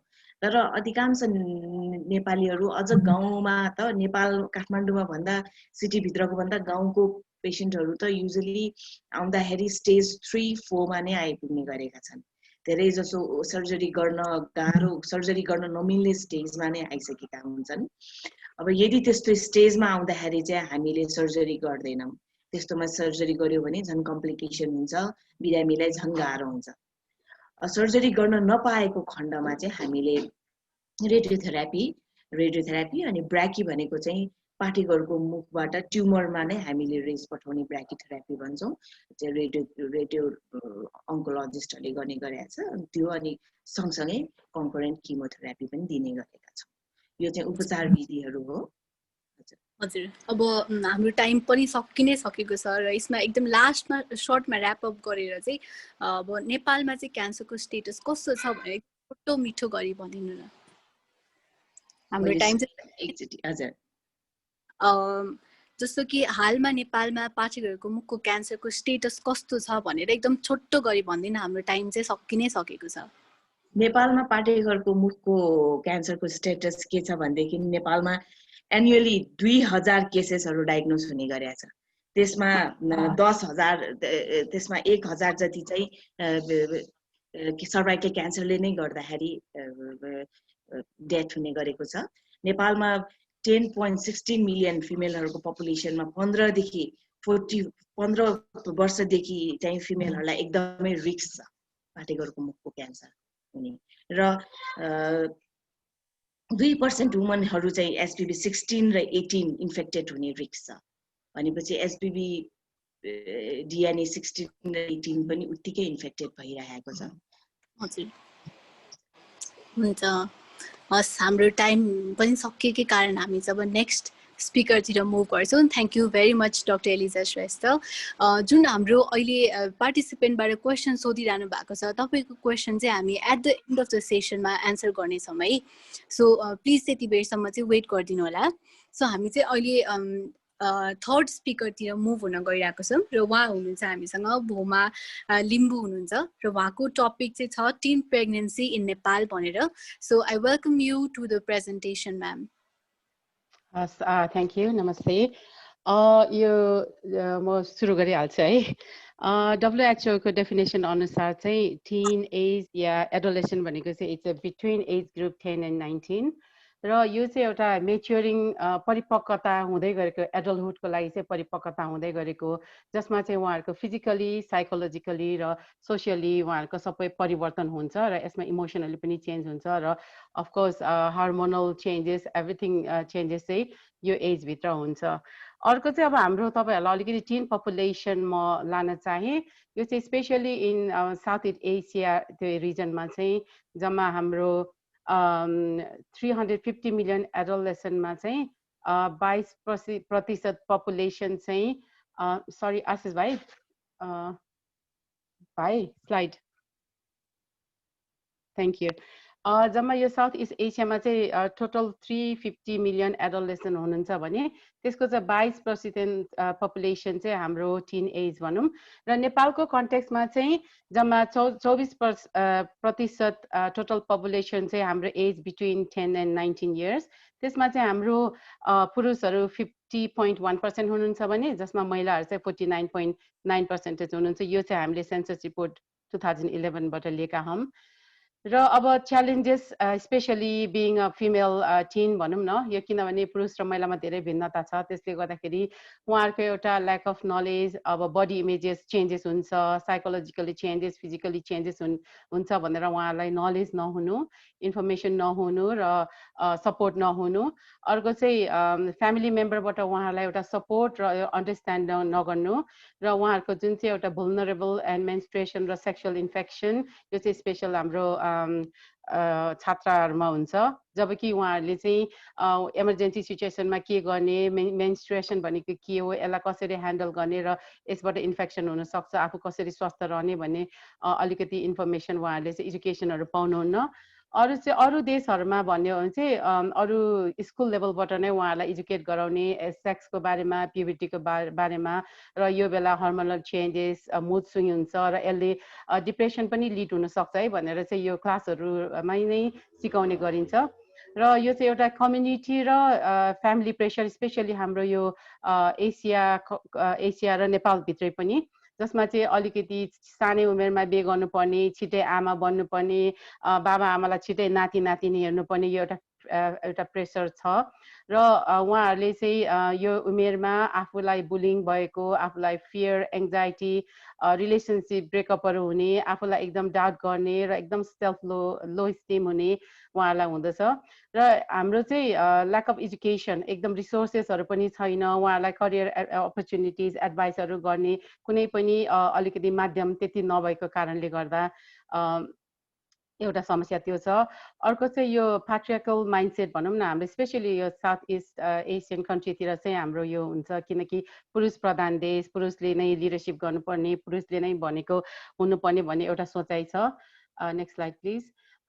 प्रेग्नेन्सी म अलिकति हजुरहरूलाई यो चाहिँ each year in developing region र कन्ट्रीको म हजुरहरूलाई मैले सेयर गर्न चाहेँ। यसमा चाहिँ टिन प्रेग्नेन्सी यो भनेको चाहिँ डेफिनेटली बिट्विन 10 र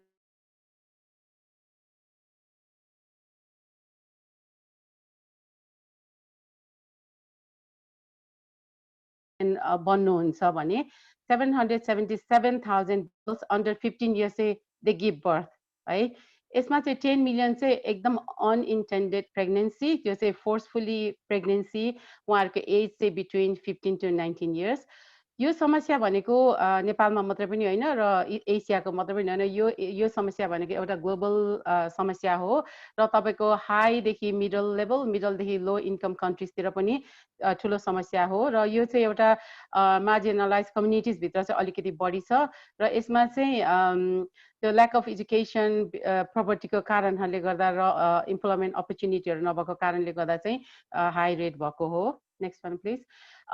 टिन प्रेग्नेन्सी नेपालको कन्टेक्स्टमा चाहिँ जम्मा 43% उहाँहरू चाहिँ एज बिट्विन 15 and 19 बिहे गर्नुहुन्छ। नेक्स्ट स्लाइड भाइ। त्यस बिचमा चाहिँ more than 2 in 5 are already married है। उहाँहरू चाहिँ नम्बर यति हाई छ कि आउट अफ 5 2जना चाहिँ अलरेडी म्यारिड हुन्छ। अर्को कुरा 17% चाहिँ अलरेडी आमा भइसक्नु भएको हुन्छ या फर्स्ट बच्चाको लागि उहाँहरू प्रेग्नेन्ट हुनुहुन्छ। 19% हेभ अनवान्टेड प्रेग्नेन्सी, त्यो चाहिँ अघि मैले भनिसकेँ एकदम फोर्सफुली नचाहिँदै आफू प्रेग्नेन्ट हुनुपर्ने। यो चाहिँ पर्सेन्टेजमा हेर्दा चाहिँ एउटा चाइल्ड बियरिङ चाहिँ यो एज अनुसार चाहिँ एकदम ऱ्यापिडली बढिरहेको छ र यो 1% जब 15 वर्षको उमेरमा छ भने त्यो चाहिँ एकैचोटि इन्क्रिज भएर 39% वेन दे आर 19 इयर्स है। रेसियोको कुरा गर्नु पर्दाखेरि चाहिँ अब यो एकदम भेरी छ। यो मैले डाटा निकाले अनुसार नेपालकोमा चाहिँ 16% चाहिँ हिल रिजनमा छ, 18% तराईमा छ र अलिकति एकदम हाई प्रिभिलेन्स चाहिँ हाम्रो मिड वेस्टर्न डेभलपमेन्ट रिजनतिर छ भने यो चाहिँ एकदम रुरल एरियामा चाहिँ यो डबल अपै छ। नेक्स्ट स्लाइड भाइ।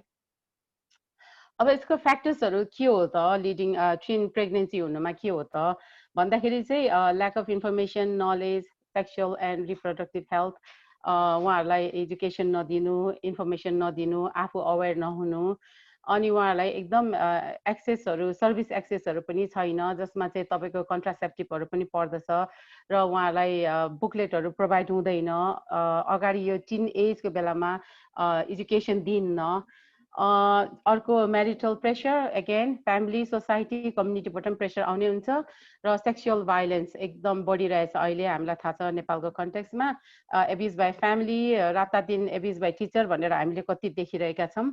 र अर्को चाहिँ अर्ली फोर्स म्यारेज, यो चाहिँ एउटा कल्चर पनि भनौँ। अब छिटै बिहे गऱ्यो भने चाहिँ फल्नाको छोरीले बिहे गरेछ ऊ त के अरे राम्रो ज्वाइँ पायो भन्ने किसिमको अनेक किसिमको यो एउटा कल्चर सेटअप छ हाम्रो देशमा। Dropping out school, of course illiteracy, उहाँले पढ्नु पाउँदैन, नलेज पाउँदैन, प्रपर्टीको कारणले पनि हो। र अर्को चाहिँ एकदम हाइली रेज नेपालको कन्टेक्समा भन्नुपर्दाखेरि चाहिँ ह्युमन ट्राफिकिङ, रेप र force sex and also the prostitution है। Next slide please. Health consequences, यो टिन एजमा प्रेग्नेन्ट हुँदाखेरि त्यहाँको उहाँहरूको हेल्थ कन्सिक्वेन्सेसहरू के छ त भन्दाखेरि चाहिँ उहाँहरूको चाइल्ड बर्थमा एकदम कम्प्लिकेसन आउने, ब्लड प्रेसर एकदम हाई हुने, ब्लड प्रेसर हाई हुँदा हुँदा उहाँलाई त्यसले सिजर पनि हुनसक्ने, इन्फेक्सन, युटिआई, युरेटरी ट्र्याक इन्फेक्सन एकदम हुने किनकि उहाँहरूको यङ एजको कारणले गर्दा, अनि अनसेफ एबर्सनहरू गर्नुपर्ने, अनसेफ सेक्सको कारणले गर्दाखेरि एचआइभी, सेक्सुअली ट्रान्समिटेड डिजिजहरू, त्यो इन्फेक्सनहरू उहाँहरूलाई सर्ने, यङ एजको कारण यङ एजमै आमा हुँदाखेरि चाहिँ उहाँहरूलाई एनिमिया, उहाँहरूको आइरन डेफिसियन्सी हुने र उहाँहरूलाई यङ एजको कारणले गर्दाखेरि अनगोइङ हेल्थ प्रब्लम भविष्यमा पनि, र जो बच्चा जन्मिन्छ बच्चाको वेट पनि एकदम कम हुने र उहाँहरूलाई चाहिँ यङ आमाहरूलाई चाहिँ ब्रेस्ट फिडिङ गराउन पनि प्रब्लम हुने र यसमा चाहिँ मेजोरिटी लाइक प्रिमेच्योर डेलिभरी हुने र कोही बेला बच्चा अब स्टिल बर्थ बच्चा बितेको जन्मिने र अब न्युनेटल जन्मेपछि पनि डेथ हुने र कति कुरा चाहिँ जन्मिसके पनि 1 वर्षभित्रमा धेरै एउटा रेकर्डमा चाहिँ धेरै हाई बच्चाहरूको मृत्यु भएको देखाएको छ। Next one please. Social consequences, अब टिन एजमा प्रेग्नेन्ट हुँदा उहाँहरू अनम्यारिड हुँदा के छ त भन्दाखेरि चाहिँ एउटा आइसोलेसन एन्ड लोन्ली, उहाँहरूको परिवारले कुरा लुकाउने नभनिदिने, अहिले पनि धेरै त्यस्तो सिचुएसन नेपालमा छ। जब बाउले रेप गर्यो, बाजेले रेप गर्यो, दाइले रेप गर्यो, कसै फ्यामिली मेम्बर या आफ्नो टिचरहरूले रेप गरे पनि कुरा लुकाउने, आफैभित्र मिलाउनु खोज्ने।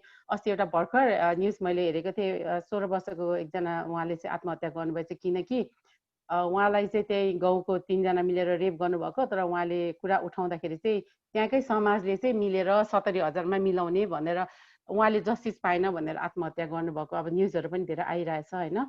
अनि समाजले उहाँहरूलाई जज गर्ने, एकदम क्रिटिसाइज गर्ने, रिजेक्सन फ्रम फ्यामिली फ्रेन्ड्स, अब भाइलेन्स बाई पार्टनर्स, अब आमा बाउले कुट्ने, कराउने, गाली गर्ने, यस्तै कुराहरू चाहिँ उहाँहरूलाई फ्यामिलीको बर्डन हुने, अब जहिले पनि डिपेन्डेन्ट भएर बस्नुपर्ने आफ्नो फ्यामिलीसँग। Next slide please. अब एबोर्सन नेपालमा चाहिँ एउटा हाम्रो एबोर्सन लिगलाइज भइसकेको छ। यो चाहिँ 2002 under 11th amendment to the civil कोडको अनुसार जब 12 विक्सको जेस्टेसनसम्म चाहिँ सजिलै एबोर्सन गर्न पाइन्छ र 18 वर्षसम्म चाहिँ इनकेस रेप केसेस र क्रिटिकल केसेसहरू भयो भने चाहिँ 18 हप्तासम्ममा पनि यो चाहिँ एबोर्सन गर्न पाइन्छ। र अर्को चाहिँ कुनै यदि आमालाई या बच्चालाई फिजिकली, साइकोलोजिकली, मेन्टली यसले चाहिँ असर पार्छ भने त्यो केसमा चाहिँ सायद एबोर्सन गर्नु मिल्दो रहेछ। Next one please.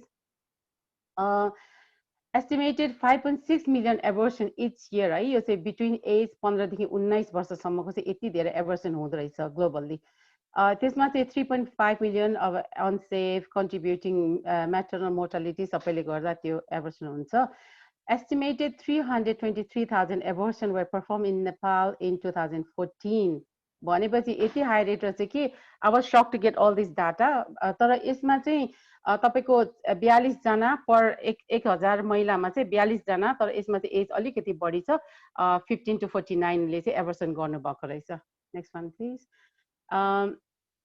अब यसको इन्टरभेन्सन र अब एडोलेसेन्स त्यसको लागि चाहिँ हामीले फ्यामिली मेम्बर्स कम्युनिटी हाम्रो सोसाइटी अब पोलिसी मेकर्स त्यसमा चाहिँ rules and regulation needs to be change हाम्रो रिसर्च सबलाई इन्भल्भ गर्नु पर्यो उहाँले गर्दा चाहिँ हामीले यो इन्टरभेन्सन र प्रिभेन्सनको लागि चाहिँ टिन प्रेग्नेन्सीको लागि चाहिँ एकदम राम्ररी हामी काम गर्न सक्छौँ नम्बर 1 मा उहाँहरुको एज बिहे गर्ने एज घटाइदिनु पर्यो त्यसमा पनि फेरि पोलिसी नै हामीले चेन्ज गर्नु जरुरी छ अन्डरस्ट्यान्डिङ उहाँलाई सपोर्ट गर्नु पर्यो कि 20 वर्ष भन्दा यङ एजमा हजुरहरूले बच्चा नपाउनु त्यसको प्रोज एन्ड कन्सहरु उहाँलाई अवेयर गराउनु पर्यो यो पनि फेरि पोलिसीमै हामीले ल्याउनु जरुरी छ र increase use of contraceptive किनभने contraceptive एकदम महँगो पनि छ र अर्को कुरा अवेलेबल पनि पाउँदैन नेपालमा त्यसले गर्दा त्यो धेरै यो इश्युहरु बढिरहेको कारण त्यो पनि हो र अर्को कुरा चाहिँ reduce coerced sex among adolescent prevent adverse productive outcomes उहाँहरुलाई कुरा गर्नु पर्यो उहाँहरुलाई नियम कानुनै फेरि पनि यसमा पनि नियम कानुनकै जरुरी देख्छु म यो सबै चेन्ज भयो भने चेन्जेस आउन सक्छ र अब रिड्युस अनसेफ एबोर्सन्स उहाँहरुलाई चाहिँ त्यसमा चाहिँ सेफ एबोर्सन या पोस्ट एबोर्सन सर्भिसेसहरु दिन सक्नु पर्यो increase the use skill antenatal child birth and postpartum care यो हामीले जति गरे पनि उहाँहरुलाई अब यदि प्रेग्नेन्ट भइसक्नु भयो भने हामीले यो स्किल के रे केयरहरु चाहिँ सर्भिसेसहरु चाहिँ बढाउन एकदम जरुरी छ अर्को कुरा चाहिँ ठूलो कुरा एउटा अवेयरनेस प्रोग्रामको लागि चाहिँ National Campaign to Prevent Teen and Unemployment Pregnancy. Okay, यही एउटा लास्ट म यो चिङ लागि मलाई म यो नक्सा देखाइदिन्छु यो चाहिँ सीता 13 वर्षमा बिहे भएको यो चाहिँ 2016 को लिएको रहेछ 14 वर्षमा उहाँ प्रेग्नेन्ट हुनुभएको र यो एउटा लास्टमा एउटा के भन्नु मन पराउँछु चाहन्छु भने $1 investing $1 in contraceptive and maternal health care per capita annually in low and middle income countries would lead to 60% down in unintended pregnancy leading to fewer unsafe abortions 63% down in unplanned births 63% down in maternal death मेरो यति नै हो हजुर हस् धेरै धेरै धन्यवाद सबैलाई थ्यांक यू धेरै धेरै थ्यांक यू एकदम राम्रो अनि इन्फर्मेटिभ शर्ट एकदम डाटाहरु लिएर प्रेजेन्ट गर्नु भएको थियो हामीसँग टाइमको व्यस्तताको कारण हामी एकदम नर्मल फ्लोमा चाहिँ अलिकति मुभ हुन सकिरहेको छैनौं सो हामीसँग फोर्थ स्पिकरको रूपमा चाहिँ जुनु गुरुङ हुनुहुन्छ कोरियाबाट र उहाँले चाहिँ आफ्नो एक्सपीरियन्सेस रिगार्डिङ त्यहाँको वुमेन्सको अपर्च्युनिटी इश्यूज एन्ड हेल्थको बारेमा चाहिँ शेयर गर्नुहुन्छ है सो वेलकम जुनुजी सो उहाँको मोड अफ प्रेजेन्टेसन पनि क्वेशन एन्ड आन्सर भएको हुनाले म क्वेशन गर्नेछु र उहाँले आन्सर गर्नुहुनेछ केही पनि क्वेशन छ भने तपाईले ह्यान्ड रेज गरेर क्वेशन सोध्न सक्नुहुन्छ हामी at the end of the session चाहिँ त्यो सबैलाई एड्रेस गर्नेछौँ है सो वेलकम जुनुजी तपाईको फर्स्ट क्वेशन चाहिँ रहेको छ कोरियामा जुन हामी अपर्च्युनिटीको कुरा गरिरहेको हुँदाखेरि कोरियामा रोजगारमा गएको विशेष महिलाहरुको लागि चाहिँ कस्तो खालको समस्याहरु छन् त हाम्रो नमस्ते सबैजनालाई अब कोरियाको विशेष कोरियालाई चाहिँ फोकस गरेर बोल्नु पर्दा महिलाहरुको चाहिँ समस्याहरु एकदमै धेरै छन् यहाँ किनकि यहाँ सुरुमा 2010-12 तिर चाहिँ महिलाहरु दलालहरुले चाहिँ 100-150 जना चाहिँ एउटै दलालले चाहिँ के रे भेडा बाख्रा ओसारे जसरी चाहिँ एउटै कम्पनीबाट त्यसरी चाहिँ एउटा दलालले चाहिँ ओसार्ने प्रथा थियो त्यो बेलामा चाहिँ कोरियनहरु चाहिँ जस्तै अब 50-60 वर्षको कोरियन बुढाहरु हुन्थ्यो भने यहाँ हाम्रो नेपाली महिलाहरु चाहिँ 20-22 वर्ष 25 वर्षको चाहिँ हाम्रो महिलाहरु हुन्थ्यो दिदीबहिनीहरु हुन्थ्यो भने उनीहरुले चाहिँ एक किसिमको कोरिया गएर पैसा कमाउने मात्रै एउटा सपना दिएको हुन्थ्यो भने यहाँबाट चाहिँ कोरियन दलालहरु चाहिँ फेरि कोरियन जुन अनजान हुन्थ्यो बीचमा चाहिँ दलालहरु हुन्थ्यो भने यतापटि चाहिँ कोरियनहरुलाई पनि पैसा लिएको हुन्थ्यो भने उतापटि हाम्रो नेपालीहरूसँग पनि पैसा 7-8 लाखदेखि 12 लाखसम्म पैसा लिएको हुन्थ्यो। उनीहरूबाट दोहोरो पैसा उठाइसकेपछि नेपाली दलाल र कोरियन दलालले चाहिँ बीचमा चाहिँ हाम्रो नेपाली महिला र यतापट्टि चाहिँ कोरियनहरूले चाहिँ फसाउने हुन्थ्यो र यतातिर कोरियनले थाहा हुँदैन थियो कि मैले किनेर ल्याएको हुन्छ नेपाली महिलालाई भन्ने सोच हुन्थ्यो भने यतापट्टि चाहिँ हामी नेपालीहरूले पनि म चाहिँ ब्याजमा पैसा तिरेर आएको हो, मैले जसरी कमाउनु पर्छ भन्ने सोच हुन्थ्यो। त्यो बीचमा एउटा बीचमा ग्याप यस्तो ट्र्याप हुन्थ्यो कि उनीहरू चाहिँ द्वन्द हुन्थ्यो। त्यसले गर्दाखेरि यतातिर ब्याज बढ्थ्यो, यतातिर कोरियनहरूले पनि चाहिँ अब करोडौँ पैसा यहाँको करोडौँ पैसा तिरेको हुन्थ्यो। त्यसले गर्दाखेरि धेरै समस्याहरू महिलाहरूमा उत्पन्न हुन्थ्यो। एकछिनमा द्वन्द झगडा एकदम अपाङ्ग हुने, अब त्यस्तो भएपछि अब एक किसिमले हामीहरूले त्यो महिलाहरूलाई चाहिँ जस सहयोग गर्नुपर्ने हुन्थ्यो होइन। त्यस कारणले त्यो बेलामा हामीले एक किसिमको चाहिँ संस्थाहरू पनि महिला संस्थाहरू जन्माएको पनि थियौँ र महिलाहरू चाहिँ त्यो बेलाको समस्या लगभग हामीले आवाज उठाइसकेपछि अहिले धेरै कम भएको छ। दलालहरू धेरै समातियो, धेरै जेलमा हालियो होइन। अहिले चाहिँ राम्रो भएको छ। अहिले 2015 देखि धेरै राम्रो भएर यहाँ आउने कडाई नियमहरू चाहिँ कडा भएको, भाषा पढ्नु पर्ने भएको कारणले गर्दाखेरि अलिकति कम भएको छ।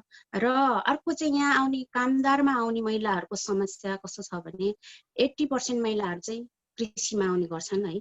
कृषिमा आउँदै गर्दाखेरि यहाँको काम कस्तो छ भनेदेखि नेपालमा हाम्रो गाउँघरतिर जुन कुटोको तालो गरेर मकै खाने अब जस्तै हुन्छ नि गाउँको काम सेम त्यस्तै गर्नुपर्ने हुन्छ। अलिकति चाहिँ यो व्यावसायिक हिसाबले गरेको भएर मात्रै हो। तर हाम्रो दिदीबहिनीहरू फेरि नेपालमा पढेर अब भनौँ न अलिकति हल्का फुल्को अहिलेको जेनेरेसनको दिदीबहिनीहरू त्यस्तै हो।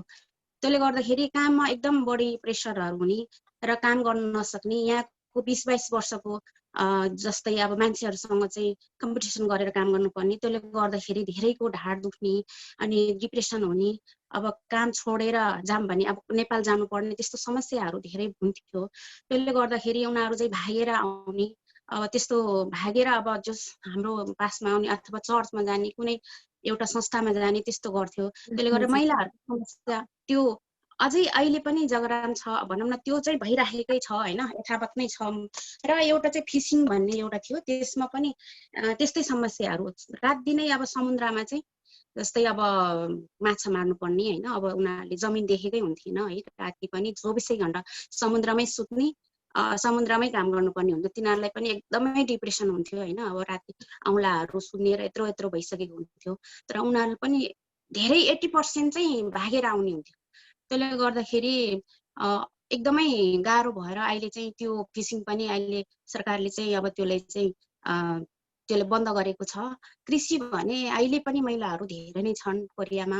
र अर्को कुरा महिलाहरू बिरामी महिलाहरू चाहिँ कस्तो छन् भने 6 महिनासम्म उहाँहरू चाहिँ काम गर्ने बानी परेको हुँदैन। यहाँको काम चाहिँ एकदमै गाह्रो हुन्छ होइन। काममा बानी नपरेको कारणले गर्दा उहाँहरू चाहिँ धेरैले म्याक्सिममले काम छोडेर बस्ने, बेरोजगार र आर्थिक समस्या हुने र त्यसपछि अब पुरुषहरूले चाहिँ सहयोगको नाममा चाहिँ धेरैले ऱ्याप गर्ने, एउटा फाइदा लिएर मात्रै उहाँहरूले चाहिँ सहयोग गर्ने त्यस्तोहरू हुन्थ्यो। त्यस्तो समस्याहरू छन् यहाँ चाहिँ। हजुर, जुन वैदेशिक रोजगारमा नेपाली कामदारहरू जानुहुन्छ उहाँहरूको चाहिँ अब डिप्रेसन, सुसाइडको हामी न्युजहरू पनि थुप्रै सुनेका हुन्छौँ होइन। सो अब त्यसको कारण पनि तपाईँले लगभग भनिसक्नु भएको छ। त्यसको समाधान चाहिँ कसरी गर्न सकिएला? अलिक छोटोमा मिठो गरी भनिदिनु न। अब डिप्रेसनको समग्रमा भन्नु पर्दाखेरि अब डिप्रेसन नै मेन सुरुको चाहिँ अब सुरुवात हो।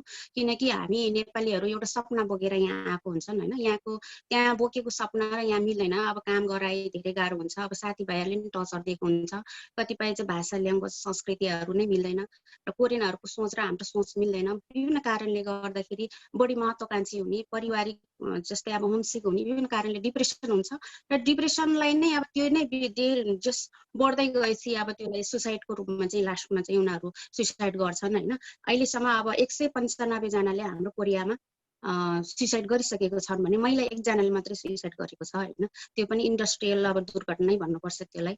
त्यस्तो भएको छ। त्यसले गर्दाखेरि अब यसको समाधान चाहिँ अब हामीले नेपालबाट आउँदाखेरि कसरी चाहिँ हामी कोरिया जाँदाखेरि के कुरामा हामीले चाहिँ पहिला सिकेर जानुपर्छ भन्ने कुरामा ध्यान दिनुपर्छ। जस्तै अब यहाँको कामको बारेमा, यहाँको चाहिँ अब आफ्नो साथीहरूलाई यहाँको एमबिसीमा अथवा यहाँको चाहिँ विभिन्न किसिमको चाहिँ च्यानलहरू अब मिडियाहरूबाट चाहिँ यहाँको बारेमा बुझ्ने र साथीहरूसँग यहाँको कामहरू बारेमा के कस्तो छ भनेर राम्रोसँग बुझेर यहाँको जुन कामको लागि आएको छ त्यसको बारेमा राम्रोसँग चाहिँ ज्ञान लिएर भाषा जानेर आउँदा चाहिँ राम्रो हुन्छ र भने अर्को चाहिँ अब यहाँ आइसकेपछि काम गर्दै गर्दाखेरि जस्तो विभिन्न समस्याहरू हुन्छ, कसैले तलब नदिएको हुन्छ, कसैले चाहिँ अब काम गर्न गाह्रो हुन्छ, कसैले बिरामी भयो भने अब एमबेसी लगायत यहाँको माइग्रेन्ट सेन्टरहरू छ, यहाँको संस्थाहरू छ, उहाँहरूलाई चाहिँ सहयोग लिन सक्नुहुन्छ होइन। अब त्यसरी नै अब विभिन्न किसिमको अरू समस्याहरू जस्तै काम गर्न सकेन भने कम्पनी चेन्ज गर्ने, त्यस्तै अब आर्थिक समस्याहरू छ भने आफ्नो साथीभाइहरूसँग सम्पर्कमा राख्ने, त्यसरी चाहिँ जस समाधान हुन्छ जस्तो लाग्छ मलाई। हजुर, पक्कै पनि हामीले इन्फर्मेसन लिएर जानेर बुझेर गएको छ भने धेरै नै कुराहरू चाहिँ सहज हुन सक्छ। र कुरै गर्दै जाँदाखेरि चाहिँ जुन तपाईँले इपिएस भिजा भनेर हुन्छ, सो इपिएस भिजा भनेको चाहिँ के हो र इपिएस भिजामा कामदारहरू जाँदाखेरि चाहिँ के कस्ता समस्याहरू चाहिँ हुन्छ? अब इपिएस भिजा भनेको अहिले 2007 सालबाट चाहिँ हाम्रो नेपाली गभर्मेन्टले नै अब कोरियाको निम्ति चाहिँ कामको लागि चाहिँ तोकिएको एउटा चाहिँ हाम्रो एउटा विदेशको लागि चाहिँ एउटा तोकिएको एउटा कामको लागि भिजा हो। त्यो भिसा अन्तर्गत चाहिँ अब जस्तै अब म्यानुफ्याक्चर, जस्तै कृषि, अब फिसिङ लगायत चाहिँ अब यो 3 थरीको चाहिँ हामी भिसा डिभाइड गरेको हुन्छ। यसमा अब म्यानुफ्याक्चरमा पर्नेहरूले चाहिँ म्यानुफ्याक्चरमा उत्पादन कसरी भनौँ न विभिन्न फ्याक्ट्रीहरूमा चाहिँ काम गर्नुपर्ने हुन्छ भने कृषिमा कृषि नै भइहाल्यो, फिसिङ भयो, फिसिङ भनेको माछामा गर्नुपर्ने हुन्थ्यो, अहिले चाहिँ छैन। त्यसले गर्दा त्यो फ्याक्टर अन्तर्गत चाहिँ उहाँहरूले चाहिँ काम गर्ने गरी आउने चाहिँ इपिएस भनिन्छ हामी होइन। अब समस्या र समाधान भनेको चाहिँ अब अघिकै जस्तै हो। हजुर, अब हामी अन्त्यतिर नै आइसकेको छौँ लगभग होइन। सो त्यस्तो हुँदाखेरि चाहिँ जुन अहिलेको सिचुएसनमा कोरियामा कोभिडले चाहिँ कस्तो खालको समस्याहरू चाहिँ लिएर आएको छ र कसरी चाहिँ इम्प्याक्ट परेको छ त, त्यो बारेमा थोरै भनिदिनु न। अहिले जस्तै अब संसारै रूपमा भनौँ न विश्वमा एउटा आक्रमण रूपमा नै अब यो भइरहेको हामी सबैले चाहिँ अब अवगतै छ होइन। यो विषयमा कोरियामा भन्नुपर्दाखेरि अहिले चाहिँ 22,900 गति त्यति चाहिँ सङ्ख्यामा आजको न्युजमा आएको छ होइन। त्यसमा चाहिँ अब नेपालीहरू चाहिँ 2 जना महिलाहरूलाई चाहिँ सङ्क्रमण भएको छ भने पुरुष 1 जना चाहिँ स्टुडेन्ट भाइले चाहिँ भर्खरै मात्रै हिजो अस्ति नेपालबाट आउँदै गर्दा उहाँले सङ्क्रमण भएको देखिन्छ भने अरू हामी नेपालीहरू सबै चाहिँ अहिलेसम्म चाहिँ खास केही भएको छैन, बिरामी भएको छैन भने अब एउटा कुरा चाहिँ अब सङ्क्रमण नेपालबाट यदि बाहिरबाट कोही भएर आएको छ भने त्यो चाहिँ यहाँको गभर्मेन्टले चाहिँ आफै गर्नुपर्ने भनेर तोकिएको छ भने हामी जस्तै यहाँ कोरियामा बसेको वैधानिक अवैधानिक जोसुकै भए पनि यहाँ यदि कोही इन्फेक्सन भएर बिराम भएको छ भने उहाँलाई चाहिँ सरकारले निःशुल्क उपचार गराइदिने चाहिँ छ होइन। अब अरू चाहिँ अब यहाँ जस्तै अरू कुराहरूमा चाहिँ अब भनौँ यहाँको एनआरएनले चाहिँ हामी अस्ति भर्खरै पनि 1,40,00,000 बराबरको चाहिँ हामी किट्सहरू नेपाल पठाउन पनि सफल भयौँ र अरू कुराहरूमा पनि जस्तै अब कोरोनाको विषयमा यहाँ सबै अहिलेसम्म अब प्रभावको विषयमा त धेरै नै यहाँ प्रभाव पारिसकेको छ, त्यो त सबैलाई भएको कुरा पनि हो। जस्तै व्यापार व्यवसायमा त्यस्तै अब मन्दी छ, अब जस्तै रोजगारहरूमा सबै धेरै जस्तो कम्पनीहरू बन्द भइसकेको छ।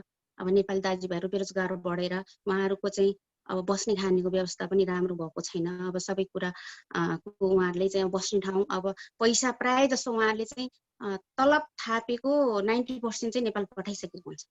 अब त्यसपछि 10%ले उहाँहरू कहिले काम पाउने भन्ने नै ठेगाना हुँदैन र धेरै जस्तो आर्थिक अवस्था पनि उहाँहरूसँग कमजोर देखिन्छ भने अब बिरामी भएको दाजुभाइहरू पनि फेरि अब उहाँहरूलाई अब हस्पिटल जाने आउने पनि अहिले यति कडाइ छ, यहाँ पनि सबै चेकिङ हुने, सबै आउने जाने साथीहरू पनि नहुने त्यस्तो समस्याहरू भइरहेछ भने अब महिलाहरू पनि अब गर्भवती महिलाहरूलाई अब हस्पिटल लान आउन जान पनि समस्या भइरहेको छ। अब आर्थिक रूपमा पनि अलि महँगो छ, यहाँ नेपाल गएर गर्न चाहनेहरूलाई पनि त्यस्तै लकडाउनमा परेको छ भने अब नेपालबाट घुम्न आउने कतिपय नेपाली दाजुभाइहरू यहीँ लकडाउन परेको छ, उहाँहरू पनि समस्यामा देखिएको छ।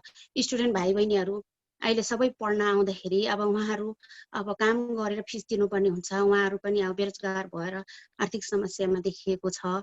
अब धेरै कुराहरूमा समस्याको चाहिँ अब घेर छ भने अब हामीले अब यसलाई कसरी समाधान गर्ने भन्ने कुराहरूमा पनि अब नेपाल सरकारले चाहिँ त्यो कुराहरूमा अलिकति चाहिँ चासो दिने आवश्यकता देखिन्छ भने अब एमबिसीहरूले अब सबै कुराहरूमा अलिकति पहल चलाउनु पर्ने आवश्यकता चाहिँ देखिन्छ मैले चाहिँ। हजुर धेरै धेरै धन्यवाद जुनुजी। हाम्रो समय पनि सकिसकेको छ। धेरै कुराहरू हामीले थाहा पायौँ कोरियाको अहिलेको स्टेटसको बारेमा, अपर्च्युनिटीको बारेमा। धेरै धेरै धन्यवाद भन्दै म अब नेक्स्ट स्पिकरतिर मुभ हुन चाहन्छु।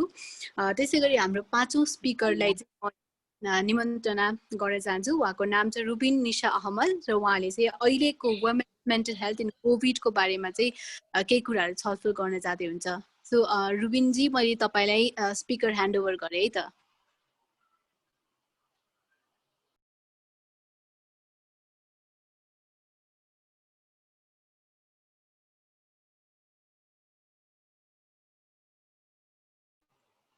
रुबिन निशाजी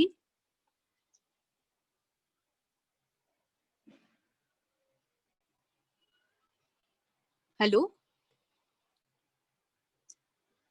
सायद कि अलिकति कनेक्सन प्रब्लमले केही टाइम लाग्न सक्छ। सो हामी त्योभन्दा अगाडि चाहिँ एउटा क्वेसन रेज गर्नुभएको थियो प्रमिला श्रेष्ठले, हामी त्यो क्वेसन एन्सर गर्दै गर्छौँ है त। सो प्रमिला श्रेष्ठजीले चाहिँ अघि डाक्टर एलिजालाई क्वेसन पास गर्नुभएको थियो, जुनमा उहाँले भन्नुभएको थियो मेरो 2टा डटर्सहरू हुन्छ, एकजना 17 वर्षको र एकजना 12 वर्षको। सो अब मैले चाहिँ उहाँलाई एचपिभी भ्याक्सिन दिनुपर्छ त, र दिए भने चाहिँ कतिवटा डोज दिनुपर्छ, कतिचोटि दिनुपर्छ भनेर क्वेसन गर्नुभएको छ। To doctor Eliza please answer गरिदिनुहोस् न।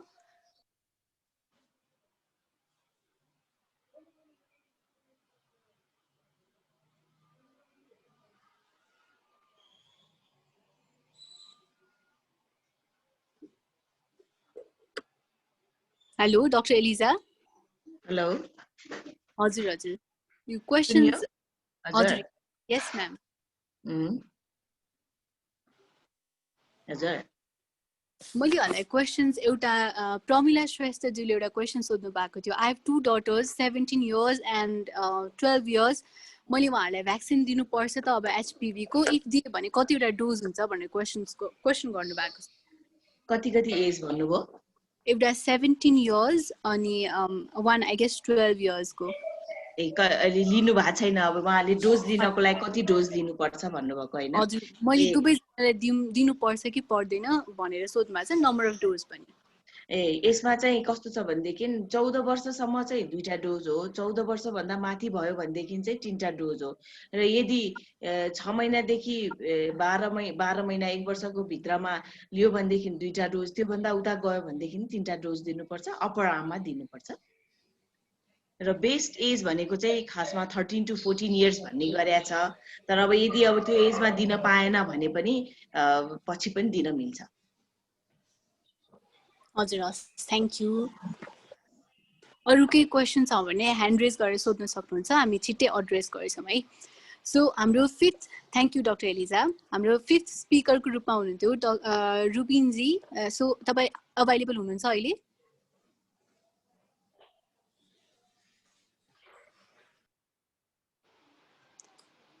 यस, तपाईँको म्युट भएको छ, प्लिज अनम्युट गरेर बोल्न थाल्नु न। हस्, थ्याङ्क यू।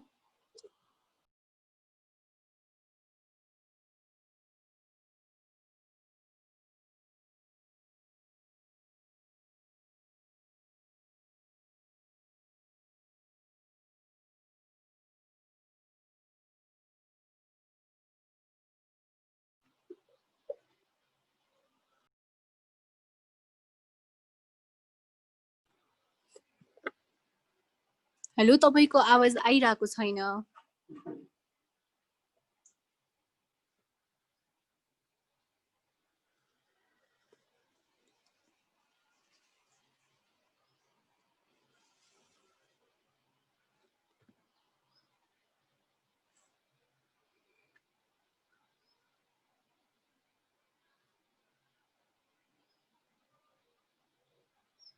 सो के हामी चाहिँ क्वेसन एन्ड एन्सरतिरै मुभ गर्दै जाँदाखेरि हामीसँग क्वेसन एन्ड आन्सर छ।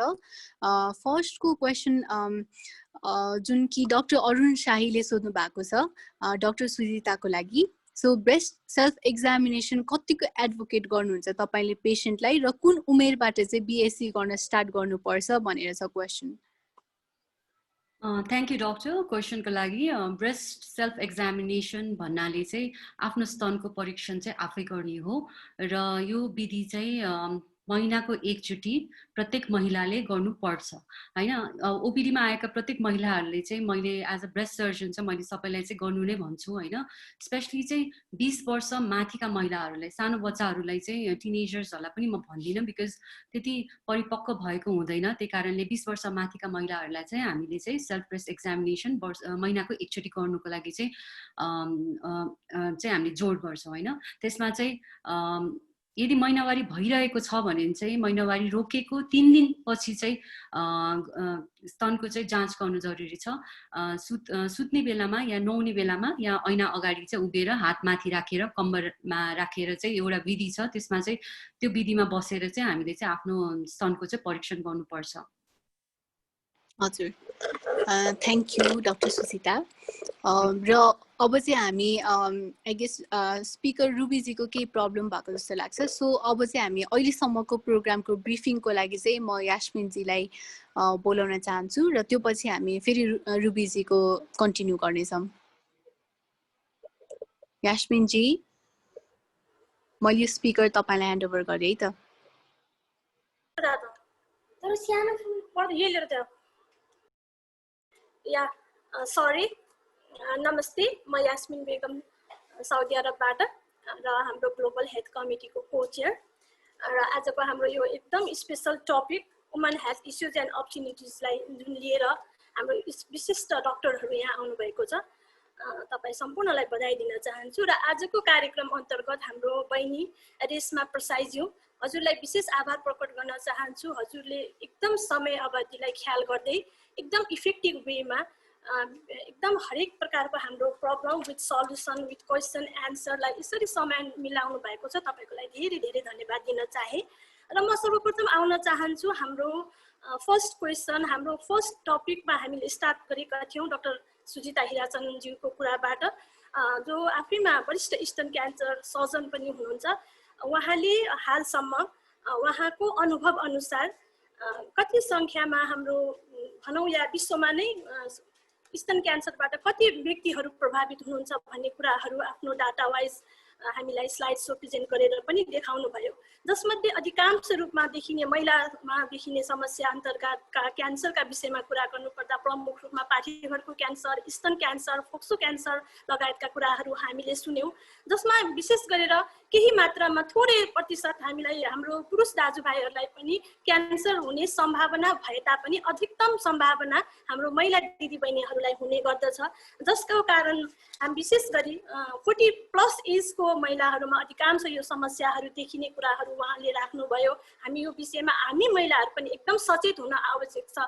मलाई लाग्छ हामी महिलाहरूको स्वास्थ्य नै एउटा सिङ्गो परिवारको, सिङ्गो समाज, सिङ्गो देशको सम्पत्ति हो हाम्रो महिला हेल्थ। यदि हामी सक्षम छौँ, हामी स्वस्थ छौँ भने मात्र हामी हाम्रो घर परिवारलाई स्वस्थ र सचेत बनाउन सक्छौँ, मलाई जस्तो लाग्छ। र यहाँ आएका कुरा अन्तर्गत कस्तो महिलाहरूलाई स्तन क्यान्सरको सम्भावना धेरै हुन्छ त भन्ने कुरामा उहाँको भनाइअनुसार धेरै जसो वंशानुगतका कुराहरू आए। महिलाहरूले स्तनपान आफ्नो बच्चाहरूलाई नगराउँदाखेरि र उनीहरूको एज बढ्दै जाँदाखेरि जुन पोसिबिलिटिजहरू छ त्यसको कारणले पनि धेरै स्तन क्यान्सरका सम्भावना हुन्छ भन्ने कुरा आयो। जस अन्तर्गतका लक्षणका कुराहरू पनि आए, जसमा विशेषतः स्तनको मुन्टोबाट रगत बग्ने, छालामा डिम्पल देखा पर्ने, छालाको स्वरूपमा परिवर्तन हुँदै जाने र त्यति साह्रो दुखेको फिल नहुने जस्तो हुँदै हाम्रो हेल्थलाई कन्सियस नभइरहेको हामीले महसुस गरेको छ। र यसको सल्युसन के त भन्ने विषयमा उहाँले स्पेसली जनचेतना, हामीले जनचेतना जगाउनु, यस विषयमा हामीले जनचेतना बढाउनु आवश्यक छ। सोच चेतना जागरुक पनि गर्नुपर्छ भन्ने कुरा उहाँले ल्याउनु भयो। जसमा विभिन्न कारणहरू बाधाको रूपमा रहेको हुन्छ, जसमा अज्ञानता, शिक्षाको कमी, आर्थिक सपोर्ट हामीलाई नपाउनु र आफूमा भएको स्वास्थ्यको समस्याको सही पहिचान हुन नसक्नु पनि एउटा प्रमुख लक्षणका कारण अन्तर्गत उहाँले बताउनु भयो। र त्यस्तै गरी उपचारको पद्धति प्रक्रिया अनुरूप पनि यसलाई विभिन्न प्रकारले अपरेसनको माध्यमबाट केमोथेरापी दिएर, रेडियोथेरापी, हर्मोनल पद्धतिबाट हामीले यसलाई उपचार दिन सक्छौँ भन्ने जस्तो अति नै महत्त्वपूर्ण कुरा राख्नुभयो त। र यसमा दायित्व के त, हाम्रो स्वास्थ्यप्रतिको दायित्व के भन्ने विषयमा उहाँले 40 वर्षको उमेर विशेष क्राइटेरिया अन्तर्गत हामीले त्यो एजलाई मेन्टेन गरेर आफ्नो ध्यान स्वास्थ्यमा एकदम प्रबल रूपमा राख्नुपर्ने कुराको विषय हामीलाई प्रकाश पार्नु भएको छ। र जस अन्तर्गत यो रोग सर्ने नसर्ने वाइजको कुराहरू यसमा आए, जसमा जनचेतनामूलक दबावका कुराहरू आए र एकपटक क्यान्सर भइसकेपछि उहाँलाई वेल ट्रिटमेन्टले कसरी पुनर्जीवन दिने त भनेर कुराको पनि उहाँले फोकस गर्नुभयो। र मुख्यतया डाक्टर सुजिताको प्रेजेन्टेसनमा हामीले स्तन क्यान्सर सम्बन्धी लक्षण, सोल्युसन, उपचार र दायित्वको कुराहरू गर्यो। धन्यवाद डाक्टर सुजिता। मलाई लाग्छ हामी प्रत्यक्ष प्रसारण मार्फत धेरै हदसम्म हाम्रो अडियन्सलाई हामीले पोजिटिभ म्यासेज, कन्सियस म्यासेज दिन सक्यौँ जस्तो लाग्छ।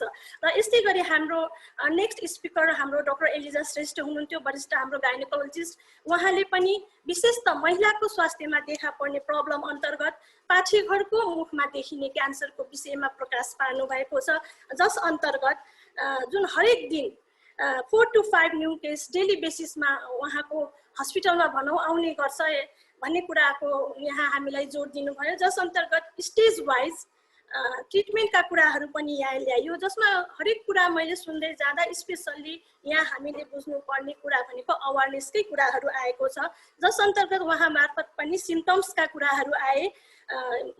क्यान्सर पाठेघरको क्यान्सरको लक्षणहरू के त भन्ने विषयमा महिनावारीमा रगत बगिरहनु, यौन सम्पर्क पश्चात पनि रगत बगिरहनु, गनाउने पानी आइरहनु, इन्फेक्सन वाइज आफ्नो हेल्थ ठिक स्वस्थ नरहनु, सेतो पानी निरन्तर रूपमा बगिरहनु भन्ने कुरा उहाँबाट हामीलाई लक्षण यस्तो यस्तो हुन्छ है भनेर हामीलाई जानकारी दिँदै आफ्नो स्वास्थ्य सचेत हुनलाई नियमित जाँच गर्नुपर्ने पनि कुराबाट आयो। र कसरी पत्ता लगाउने त, यो कुराहरू हामीलाई हाम्रो पाठेघरको क्यान्सर भएको छ कि छैन भनेर कसरी पत्ता लगाउने त भन्ने कुरामा उहाँ अनुसार बच्चा पाइसकेको महिलाले पाठेघरको जाँच नियमित रूपमा गराउनु पर्ने, जुन विधिलाई प्याप भनिन्छ भन्ने कुरा, जसको लागि हस्पिटल एडमिट पनि नहुनु पर्ने जस्तो जानकारी उहाँले दिनुभएको छ, जस अन्तर्गत 16 to 18 टेस्ट को विषयमा पनि उहाँले कुरा गर्नुभयो। फर्दर ट्रिटमेन्टको कुरामा स्पेसली अवेरनेसलाई नै उहाँले जोड दिनुभएको छ।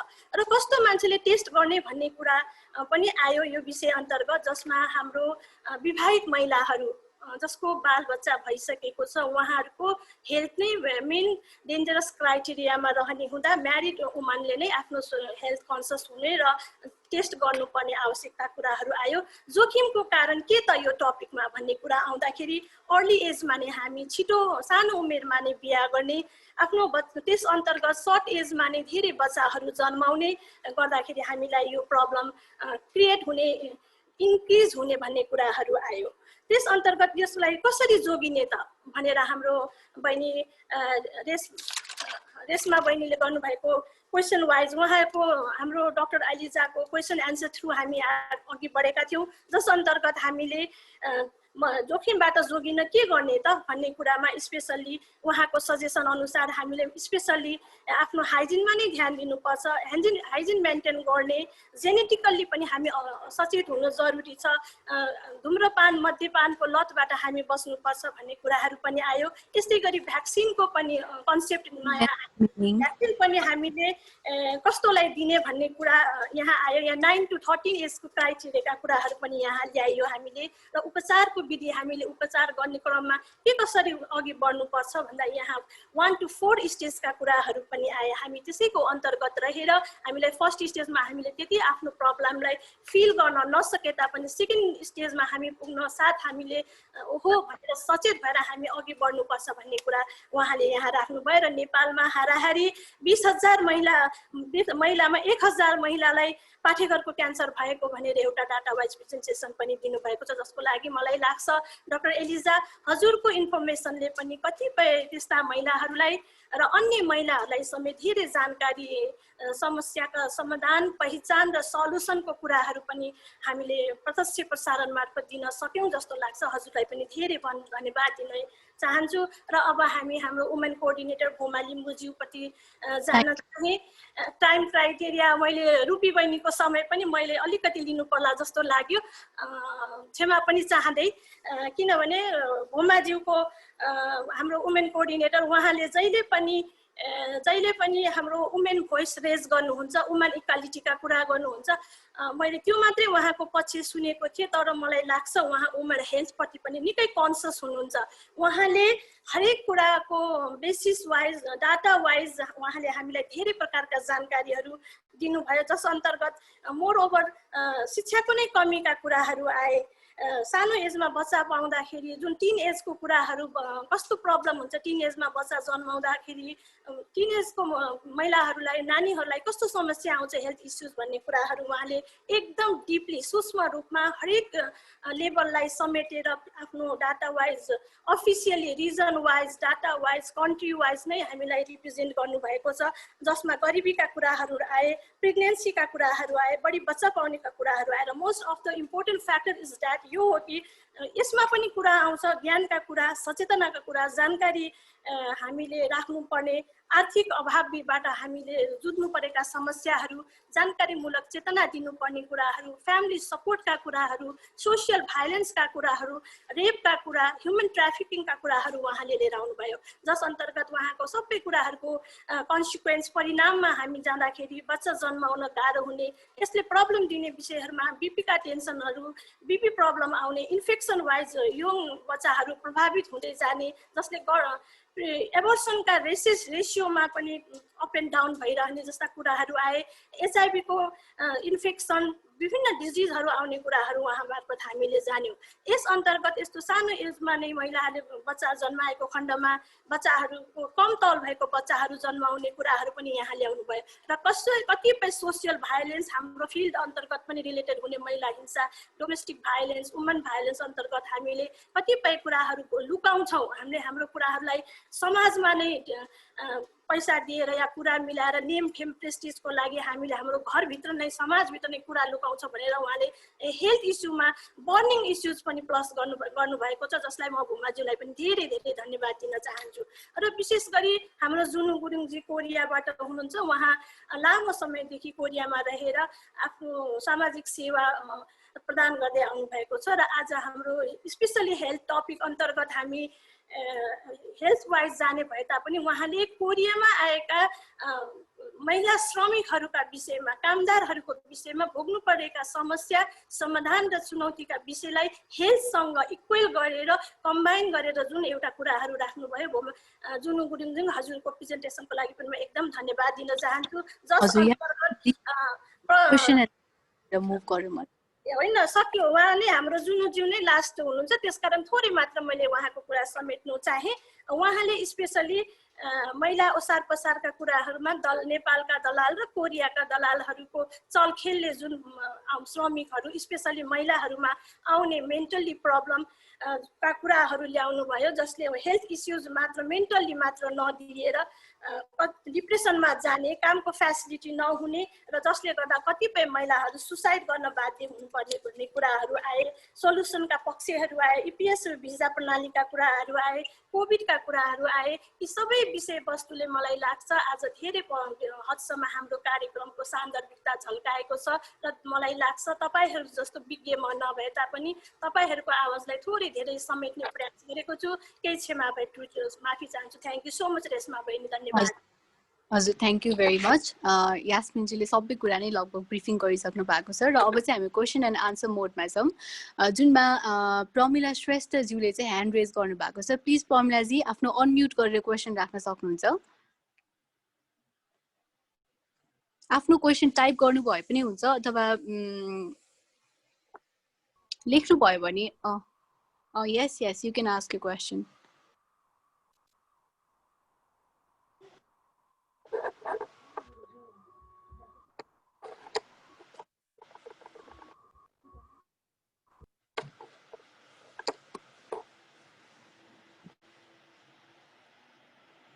हेलो प्रमिलाजी, तपाईको क्वेसन टाइप गर्नु भए पनि हुन्छ अथवा अनम्युट गरेर सोध्नु भए पनि हुन्छ है।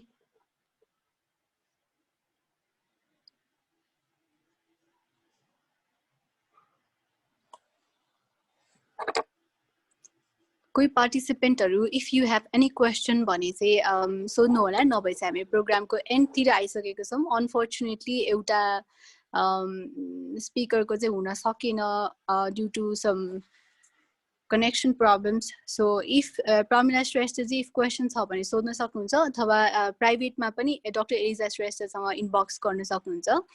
र त्यसै भन्दै नै आजको प्रोग्राम चाहिँ ऱ्याप अप मोडतिर नै मैले लगेँ। If you any of you have any question भने चाहिँ हामीलाई इन्डिभिजुअली आएर सोध्न सक्नुहुन्छ र वी विल टेक्स्ट ब्याक त्यो क्वेसनको लागि। सो आई होप आजको सेसनहरू चाहिँ एकदम इन्फर्मेटिभ भयो, तपाईँहरूको लागि केही नयाँ कुराहरू पक्कै पनि सिक्न पाइयो भन्ने आशाको साथ हामी सबैजना नै अब बिदा हुन चाहन्छौँ। सङ्गीताजीले एउटा ह्यान्ड रेज गर्नु भएको छ। सङ्गीताजी अनम्युट गरेर क्वेसन सोध्नु होला।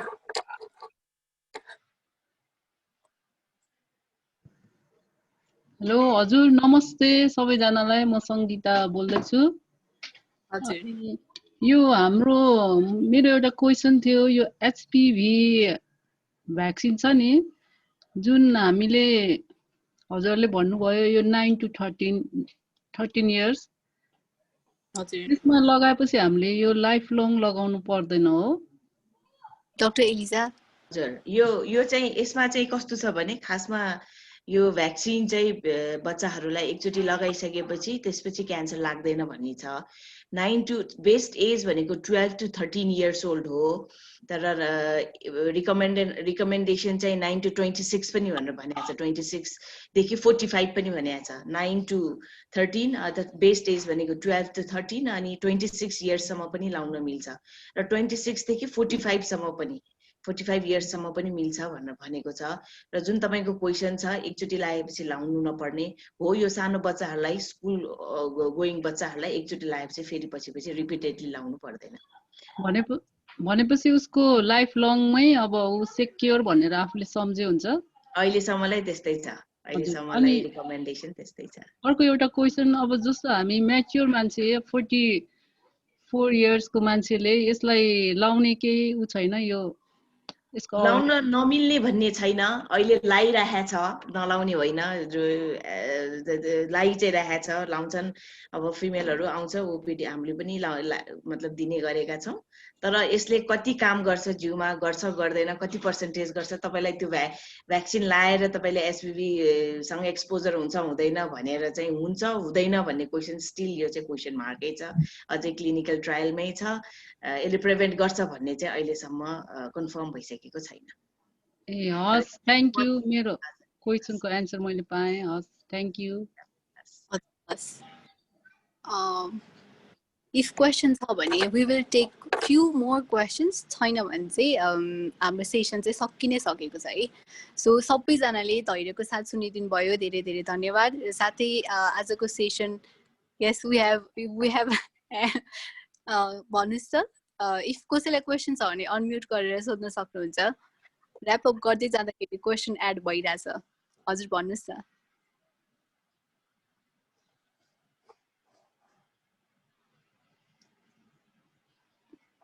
अहिले भर्खरै ह्यान्ड रेज भएको थियो।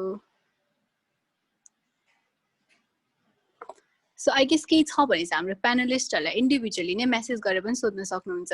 सो मैले चाहिँ यो प्रोग्रामलाई ऱ्याप अप गर्दै अब हामीले चाहिँ बिदा माग्न चाहन्छौँ। धेरै धेरै धन्यवाद सबैजना as a part of second Nepali global health कन्फरेन्सको पार्ट हुनुभएकोमा, which was organised by NRNA। सबैजना स्पिकरले पनि आफ्नो बेस्ट दिनुभएको छ। सो सबैजनालाई नै धेरै धेरै धन्यवाद गर्दै आजको प्रोग्रामबाट चाहिँ म बिदा हुन चाहन्छु। सो नमस्ते सबैजनालाई। सो प्रोग्राम चाहिँ एन्ड गरेँ है त।